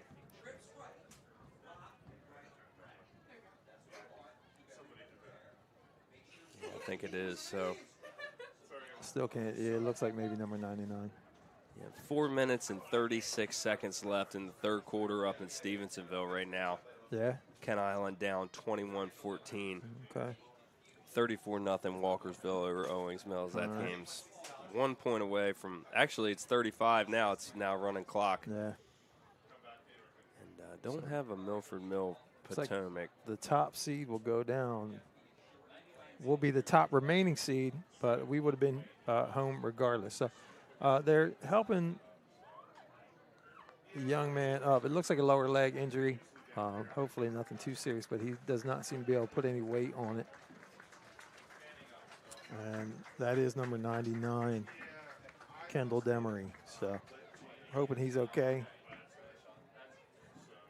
Yeah, 12th grader Kendall Demery. You hate to see that right here in the second half of his season, but definitely looking like that something with the left leg or ankle is definitely not feeling real good for him. So hope everything's all right with that. So if Decatur scores a touchdown here, we'll go running clock. And they've got the ball to start on the Wild Lake. Looks like about the 19. Yeah, field position, man, I'm telling you, like the thing, we talk about the 3 keys. You and I have talked about it since, late August, early September. If you want to really try and keep our offense in check, time of possession, obviously field position, and limiting big plays. And, nobody's been able to do it so far. No. Well, you can't replicate what our offense has to offer, just weapon after weapon after weapon. And there's a handoff to Purnell, who's going to break to the outside and have about 5. Yeah, it's, Evan Copeland hasn't played since like week 3, he was starting. Hasn't played since week 3 or so. And it's like Kareem was out. It just didn't. He missed it 3 games. Didn't slow us. You know. No, it's rinse and repeat. I mean, that's the benefit of depth, and obviously we got a school our size. We should have depth, right? But quality of depth too. Yeah. Now, is that Evan Copeland? It is Evan Copeland in the game now. Yeah. And that's thrown up for try, but it's knocked away. So, yeah, good to see Evan Copeland back out on the field. Yeah, that's nice. His ears must have been burning. We were just talking about so he's like, put me in, coach. Yeah, Evan, a junior, and was having a nice season before he had a broken wrist, I think, or something along those lines. But, yeah, it's hard to replicate. How do you prepare for this offense? Who's got a 6'5" quarterback who runs probably a 4.4 40 and a 6'5" wide out? And another great wide out, Ethan Bradshaw. Zachary Baker, who's back now on the field. Good to see him back. And Gavin Salito. Gavin Salito, 3 great running backs. you know, it's just hard to prepare for that. Here's Bryson rolling left, hits Evan Copeland, who's going to go out of bounds at about the 9.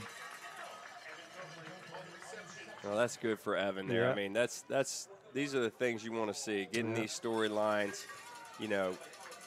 And we're able to stay in the game long enough and in the season long enough that he can come back and feel like, you know, you just hate being that guy that you feel like you're letting your team down when you're not. I mean, you can't control it. But well, they just kept right on trucking, you know. Right. Yeah. So it's good for him to get back in there. And you know how it is. I mean, if you've been out a while, it's baby steps. Yeah. So.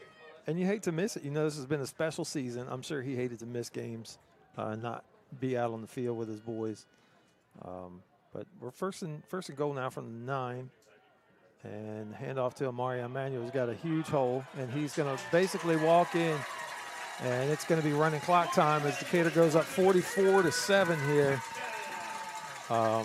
Yeah, he was almost untouched. One guy touched him and spun him for half a second, but that line's just blown holes. It's a war of attrition right now, Mike. It's just the fact that you're just trying to you've worn this team down now.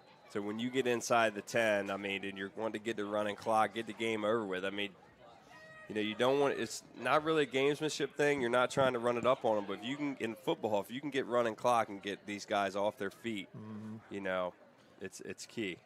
And that kick is good. And that's going to be 45-7 now. And yeah, like you say, you want to now you don't want to get people hurt. You want to get guys out of here healthy, get ready for next week. Looks like it's going to be Milford Mill coming. What a game with them last year. I'm going to look up the score on that, so I'm saying it right. I think it was 49-42. And if they had played all night, it would have been back and forth scoring the whole night. Exactly. We just ran out of time. I mean, and their coaching staff even said it. Yeah. Just ran out of time. So that'll be a big matchup next week. Let me go on Max Preps and look at last year's page. It was 40-33 is what we lost, and we had the ball, got the ball with about a minute left, and just ran out of time, like you said. There was a Gavin Solito touchdown that was called back, said he was out of bounds, and there's photo proof, still frame photo proof that he was indeed inbounds on that catch. But it's whatever. I'm sure it's all relative. Yeah, it's all relative. But that was a heck of a game. Well, hopefully not trying to throw in a Thanksgiving reference, but you don't want it to be one-sided, but a little home cooking and home fans on Thanksgiving. Yeah. Wonder if Bucksy can open up on Turkey Day. There you go. Call Bucksy for our turducken. And shout out to Bucksy for pregame meals, feeding all these boys. It's a lot of hungry teenage boys that these guys are feeding him. He's feeding them the night before our games. Shout out to that guy. Both his kids have played in the program. One of them still playing in the program, right? Frankie's still here? Yeah, Frankie's here. Frankie's playing. So, just a great guy. Has been in the Ocean City area for so long with his restaurant, Bucksy's Salty Dog, and just a great spot. Even though he's a Steelers fan. Yeah, we were there. We were there graciously able for the baseball banquet. Yes, sir. Ate way too much. Yes, sir. Some good stuff. So Powell takes the kickoff. He's only he gets wrapped up and deposited at about the 13-yard line. That's a bad feeling, man. When you get lifted into the air like that, he's not getting up yet. He got. Yeah, that was there. So they're throwing a flag now. It was, a little late. I mean, if I didn't see what happened. I saw him up in the air, and I know what that feels like. That's not a great feeling when you're getting ready to get slammed hard. And he did. Yeah. And they look like getting a little extracurricular and a little. Yeah, number 5 looked like Ethan Jackson launched the ball towards the sideline official there. I didn't see what happened. Let's see if we get a replay here. Hopefully it wasn't anything dirty.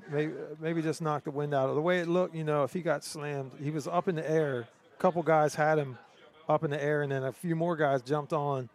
And looks like Deshaun Powell has not gotten back up yet.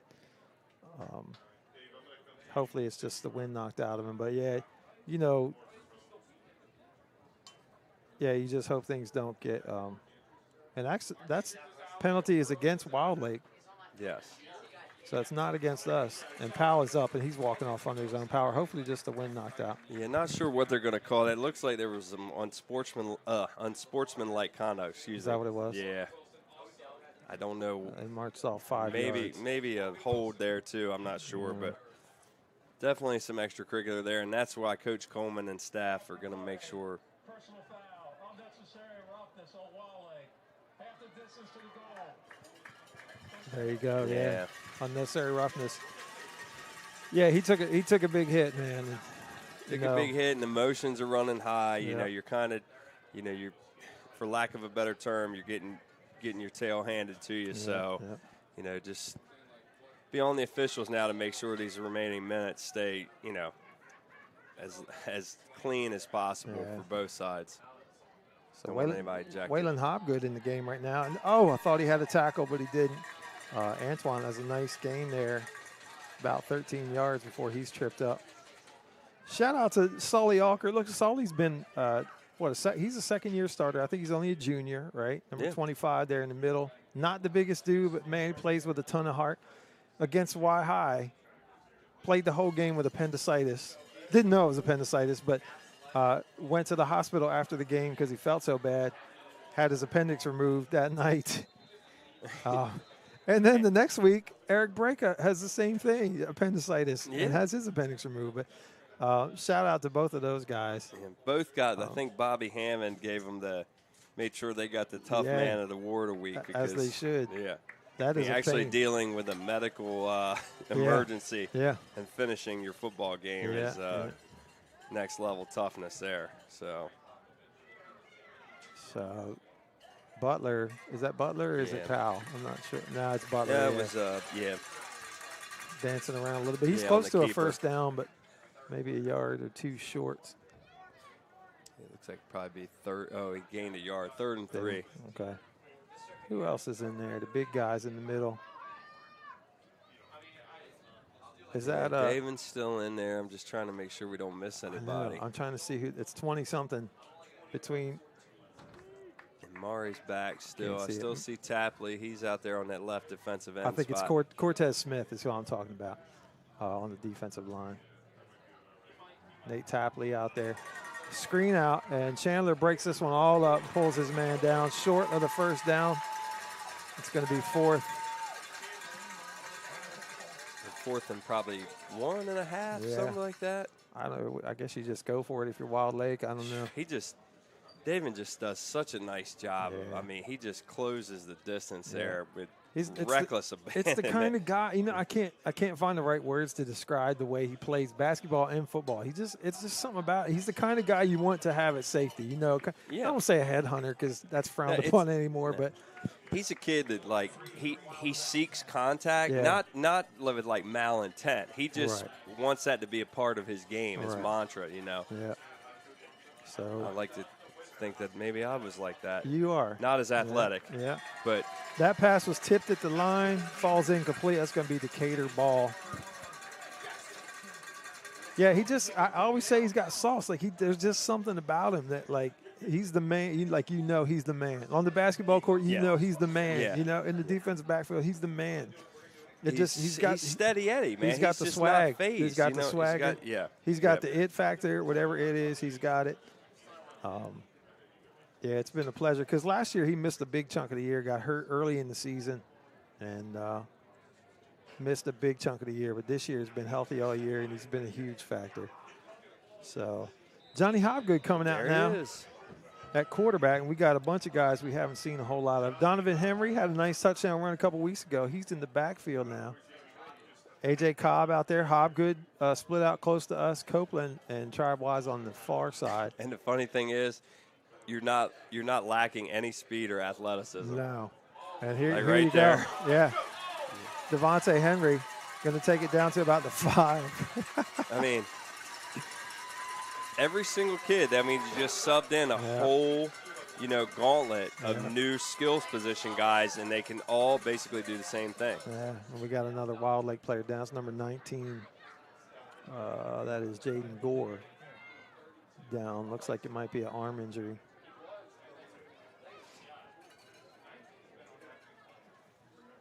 Yep. So, So you just want to. I mean, it's the fact of the matter, and I'm not going to allude to anything or say any names, but I will say this because you know how we are when it comes to the baseball diamond. I'm scared of what you're going to say, by the way. No. There's been rumors floating around that this football team has had some like straight up 1v1 sprint races, 1v1. Oh yeah. Okay. And Waylon Hobgood has won them all. Really? And we're talking about multiple guys with Division I football offers. Yeah. And Mr. Hobgood, SU Seagull baseball commit, recent baseball commit, going to go play with Coach Brohan, has won them all. Former national champ. Yeah. So they're walking Jaden Gore off now. He's not putting a whole lot of weight on that left leg, it looks like. Oh, we're on the big screen. Where's the camera? Where are we? Wait, they got we Jake live? in there. Come on, Are we live? I'm moving, but I'm not moving. Bit. Oh, there we go. Wait, hold on. I'm still behind. Oh, there's a delay. There's a delay. Look, rub your head right there like that. There you go. Let's go. We made it on the big screen. We did. Finally. We're famous. Finally. Yeah. But, I mean, I'm not real sure it's something to brag about. Not either. So here's Hobgood for nice the 5. He hands off to the left side, and that's Henry, and he's going to go. I think he's in. I mean, everybody's in. Everybody's saying he's in. The whole pile went in, and he is in. So 51-7 now. No real surprise that the last name Henry makes an impact in Stephen Decatur football. Yes. So. Long line of them. My man Pat Bolin, proud granddad, right down in front of me, right down there in the blue hat. He's here every single game supporting those kids. Delonte, Donovan. Who do we have last year? Mackay? Yeah. Yeah, Mackay. I mean, all these guys, man. I mean, just. And who was at Stevenson? There was another one that was playing at Stevenson, right? I think. Or was that Mackay? That's Mackay. I'm not sure. I'm pretty sure it's Mackay. Right. So the field goal for the extra point for Eastlack, 52-7. The clock's running with about 36 seconds left to go in the third quarter here.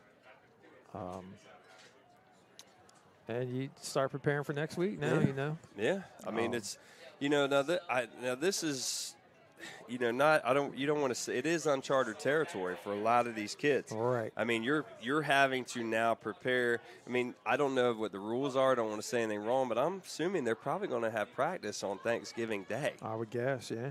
Probably in the morning, I would imagine. So it's really a big test. I mean, talking about Coach Brohan, he used to say it all the time, and we would ask him, he won the World Series 2001 with the Arizona Diamondbacks. He said major league ball players, especially with the rivalries back then, they weren't playing a whole lot of interleague. You won the NLCS or the ALCS, you felt like, that's where the real pressure was to get to the World Series. When you get the World Series, then it's like anything can happen. It's a one-game show. Right. So it'll be a big test and playing at home is huge. Yeah. It's huge after a holiday like that. So yeah, curious to see how both teams handle that.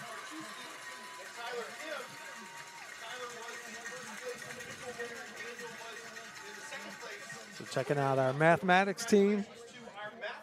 First place in the Eastern Shore Mathematics Competition. Logan Donmore, Daniel Karszewski, and Tyler Kim. I had Tyler in class last year. Super nice kid, super smart kid. That right there. Yeah, he's only a freshman. I'd rather go out here and try and run this offense and go to one of those math competitions. Mr. Greenwood, he's Mr. Math, he shrugs it off like it's not. Yeah, exactly. Shout out to Jamie Greenwood. We always say good things about him. First of all, because he's right next to us, but second of all, because he does so much for this school. Out here at every football game. He truly is the voice, man. He's the voice of SDHS. He's at football games. He's at basketball games. He's been at baseball games. Little squib, but it's still a touchback for Brogan.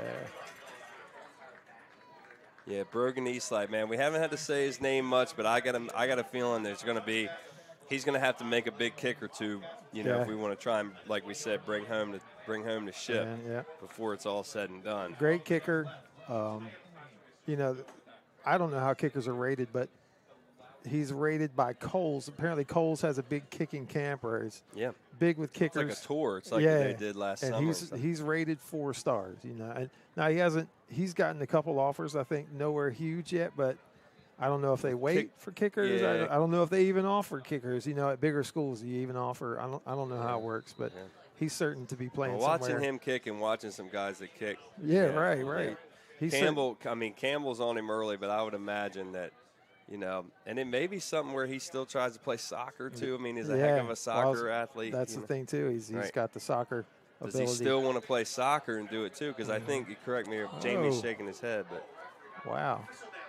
Official down. After the play, a Wild Lake player shoved one of our guys into the referee. And the referee went down, but he's good.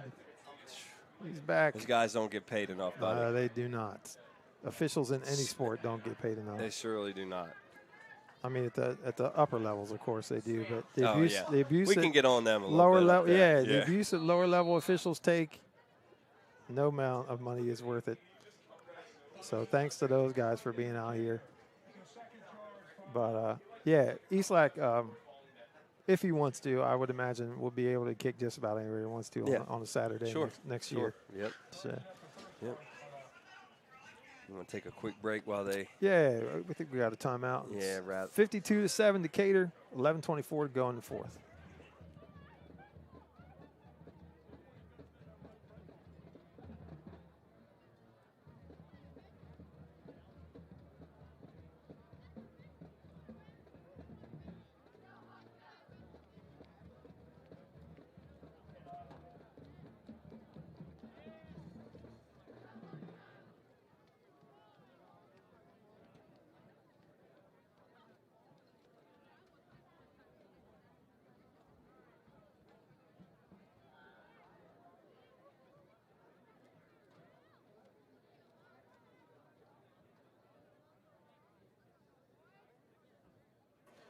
All right, punching back in here. We're looking at Huntingtown-Kent Island game. Huntingtown leads in the fourth now 28-14 up in Stevensville. Looks like about 9.5 minutes left there. So 2nd and 1 for Wild Lake. About the 29-yard line. Handoff to Antoine. He's around the right side. And he's going to have a nice gain here before he's brought out of bounds. He's going to be up to the 43-yard line for a first down. Big Nick Sirocco checking into the game. Oh, yeah. Senior, number 65, puts his time in. Yeah. Glad to see him get out there, get in the mix. I haven't seen any Jack Bradley tonight.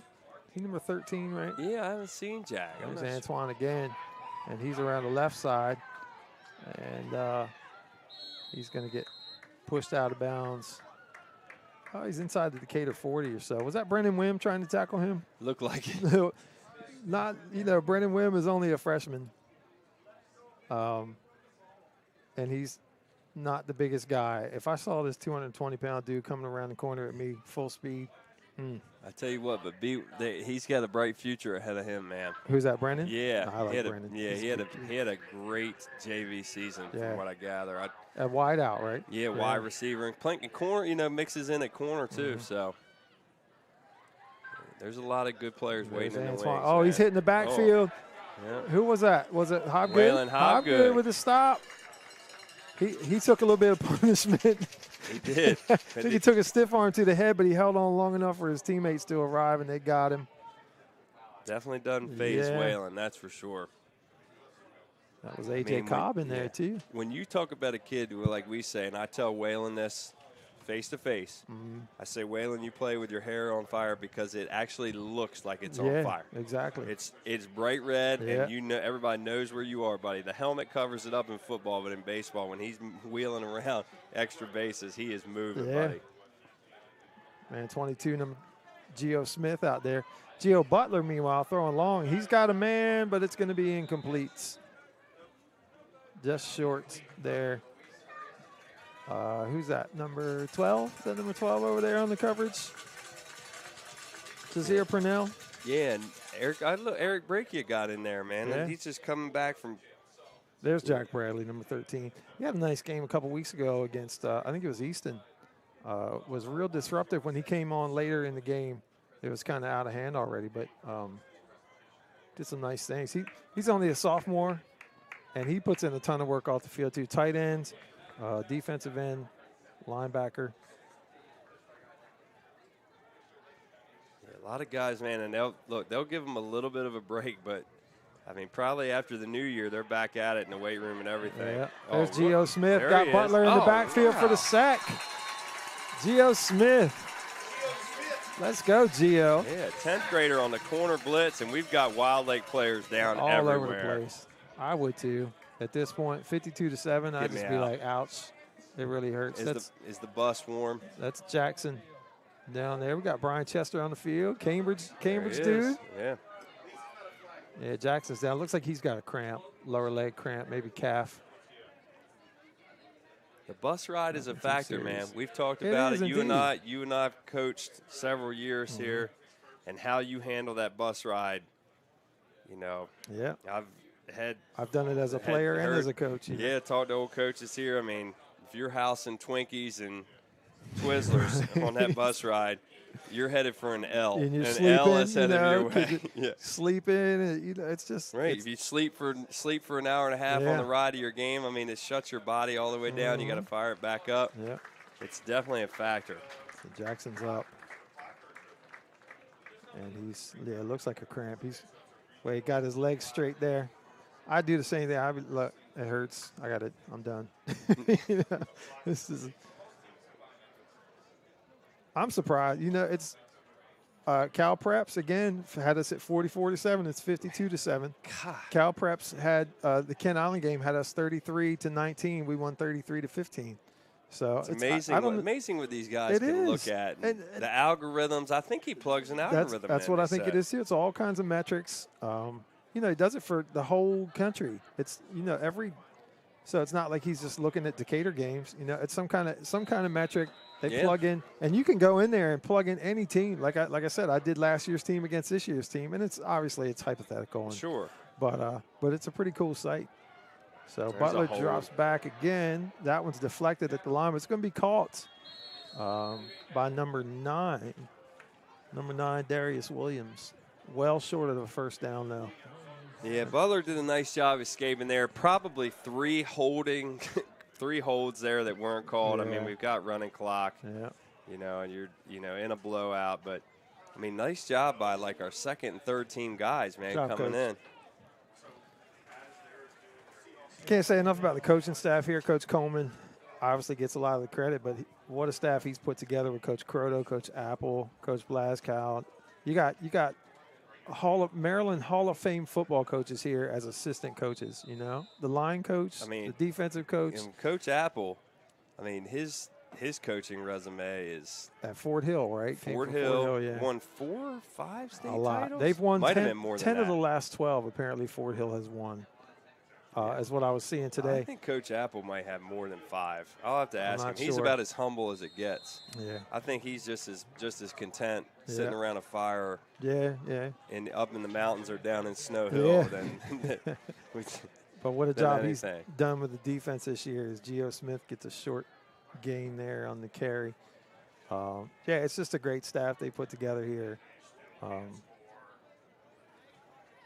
I mean, he's got the makings. Yeah. I mean, you got, Yeah, not often do you set your sights so high so soon. I mean, everybody wants to get to a title game and battle it out for a state championship. But I mean, when you look at things across the board, you got high hopes. Yep. Like Harry Callis and Frank Sinatra would say all the time. We got my man number 71, Luke Schwalbach, on the line right now. Got some younger guys in the game. Seamus Orth, see him out there. Shout out to the Mamba also. The Mamba on X, on Twitter. As I see also Declan Horan, Nicholas Scirocco out there. The Mamba on Twitter covers Maryland high school football. Just does a great job with it. If you ever want to find out some stuff like the Fort Hill thing I was just saying, 10 of the last 12. What are they, 1A? I think they're 1A. Yeah. 10 of the last 12 state championships there. Like, that's just some interesting stuff that you don't it's not easy to find that information. You know, today he had all-time coaching wins leaders, and he's always showing all-time touchdown leader. You know, just stuff. It's not easy. Information is not easy to find. So. Not saying, you know, Maryland is, you know, no slouch when it comes to high school football, but it's Right. not the South, it's not Texas, it's not Wisconsin, Right. you know, California. Yeah. So when you're able now, I mean, to look up things that have happened in this state for years and decades long, I mean, it's really, really cool stuff when you look at it. To us. Yeah, right. The Vals don't necessarily think it's all that cool. Yeah, exactly. Huntingtown up 34-14 now with 5 minutes left. They're about to kick the extra point here, and that looks like it is good. So it's 35-14. Looks like they're going to be the winner here, and we'll move on to face probably Walkersville, right? Is that who's? I believe so. They were way up on Owings Mills. It was 40. Yeah, it's a middle. Walkersville 42-0. That game has gone final now over Owings Mills. So. It looks like it's going to be Huntingtown and Walkersville next week, and it looks like it's going to be Decatur and Milford Mill here next Friday. Time to be determined. TBD. But could be anywhere between 1 in the afternoon and 6 at night. Yeah, or 6:30. Or 6:30, depending. Hopefully early. If it's early, I'll be on with you. If not, you'll be on with Coach Russo. Coach Russo again, yeah. So it'll actually be a good broadcast. Big week, Nick. This week coming up, man. Yeah. Yep. Antoine, hey, definitely. Just stiff arms A.J. Cobb there on the end. And it looked like a little bit of a deliberate face mask there. Not real sure he needed that, but it's definitely going to be. That's going to be a personal foul for sure. Let's see what we can do. That's a big boy. Yes, it is. Short of play, 5-yard face mask on the offense. 5-yard penalty for the previous spot. First down. So there you go. Yeah, he runs mad. You know what I mean? Like he looks angry coming around the end. Yes. I wouldn't. And I know when these running backs get to the next level and they've got a chip on their shoulder. Yeah. You're talking. You're destined for punishment there. Most of the guys that we're playing now are JV dudes that we've brought up. Well, not most of them, but some of them. Jasir Jackson younger here, guys, number 30 on the edge. You know, he's a freshman and he's not big. I would not want to try and tackle that dude. Complete pass there to Jackson. So Ethan Jackson back in the game. Must not have been hurt too bad. And a nice play out there by who was that? Was that Purnell? Number 12, yeah. Yeah, Purnell. Jazier Purnell. Yeah. Darian Manuel was out there, too. Another Manuel, right? Yeah, 9th grader. He's in my health class. Xavion, Amarion, and now Darian will be next. Just like the Henrys, the Manuels. Yeah, the Manuels have been making an impact. Yeah, for years now. 2nd and 13. We're under 2 minutes now with the running clock. Band's going nuts down there. Cowbells. Big time band season now. Parade season. Yeah, parade season us. coming up. Yeah. I know we talk about giving shout outs to my twins and all their friends, Kennedy and Blake Riley. Yeah. Tonight at the Princess Royale. Yeah. Got to kick off their winter. I don't know what they're calling it. It's like a winter. It's like a winter wonderland or something. And then got to swim in the pool. In the atrium there. Yeah. Yeah, they got to swim in the pool. And Winterfest is going on. Shout out to our sponsors, by the way, Atlantic General, Park Place Jewelers, Preston Automotive, Bank of Ocean City, Taylor Bank, the Town of Ocean City, TEAM, Team Productions, and Bradley Atlantic Insurance. We thank you all for your support. And again, we said it. I said it earlier about Ron Kinnair and David Dotson and their whole team.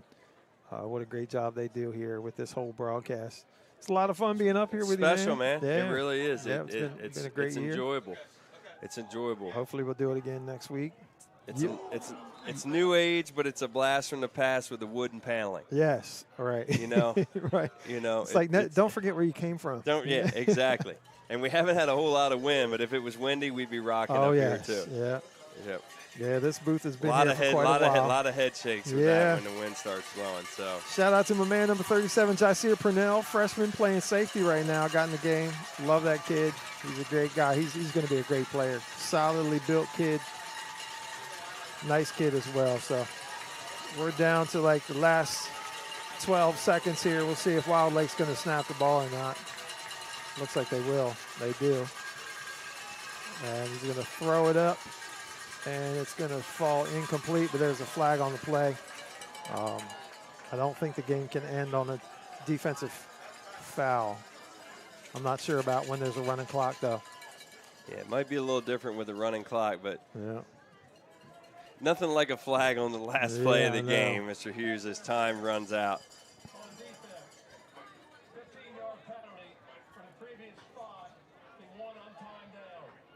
So one play we'll end it here. We thank you all so much. Mr. Hughes is wrapping things up here. Yeah. 52-7. I mean, I'm not saying I'm not happy, not saying I'm surprised, but yeah, I'm surprised. It's just I thought the speed of Wild Lake would keep things tighter than it did tonight, Mike. When I watched them, I don't know who they were playing when I saw the film. I didn't have that information, so who knows? And of course, I was watching the highlight film of the quarterback, so they're going to show you all the good stuff. Yeah. So, but they look good on tape. But they got it's just the same thing we've seen over and over. They got down early this year. They had to be one-dimensional, and it just got away from them. Yep. Like it often does. Yeah, that's the thing. It just spirals, and we can score so quick. Yeah. In so many different ways. It's very methodical. It's very explosive. It's really something special. Yeah. I like that people watch us online, but I want them to come see it live next Friday. Oh, that one's almost intercepted there by AJ. Yeah, and that's going to do it. 52-7. Decatur wins to move on for the second straight year to the state semifinals, where they're going to face Milford Mill next week here. Check websites, check the internet. It'll be all over social media. They're going to present a plaque to the team here for making it to the state semifinals, so stay tuned for that. But as for me and you, Coach, we'll look at Huntingtown 35-21 now over Kent Island with about 3:59 left. That looks like it's over. Coach, it's been a pleasure. I don't know if we'll get to do it together next week, if not, or what. But I tell you what, it's been a heck of a season, and maybe if not next week, the following week. Hey, how about that? Man, they put us. You think they're brave enough to put us on a mic at the Naval Academy? I don't know if they would do that or not. We might call in the Jets. We might call in the Jets. It'd be fun to be in that press box, though. I know. Well, I tell you this, God willing, we'll be there for that game. Oh, absolutely. If they make it, if we make it. We'll be there. And if we're calling it, I'll bring binoculars. We could just do it on like a Macaulay Culkin, the Home Alone. Remember how he did the recording thing, the cassette tape? We can play it back. Yeah, thanks, everybody. Thanks for tuning in with us. Mike, I'll let you carry it out, brother. We'll catch you next week. Stay tuned. They're going to present a plaque to the Decatur team here for making the semifinal team. And class act for them, as you see, maybe on the other side, maybe you see they've gone over and shaken hands with one of the injured Wild Lake players over on the bench. So shout out to our guys for extending some class and sportsmanship. We'll catch you guys next week. Stay tuned for the presentation of the plaque here to the Decatur Seahawks. State semifinalists, second year in a row. Catch you guys later.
gentlemen, don't forget tickets are available at GoFan for next Friday's game. The time is still yet to be determined, but we know it will be Friday night.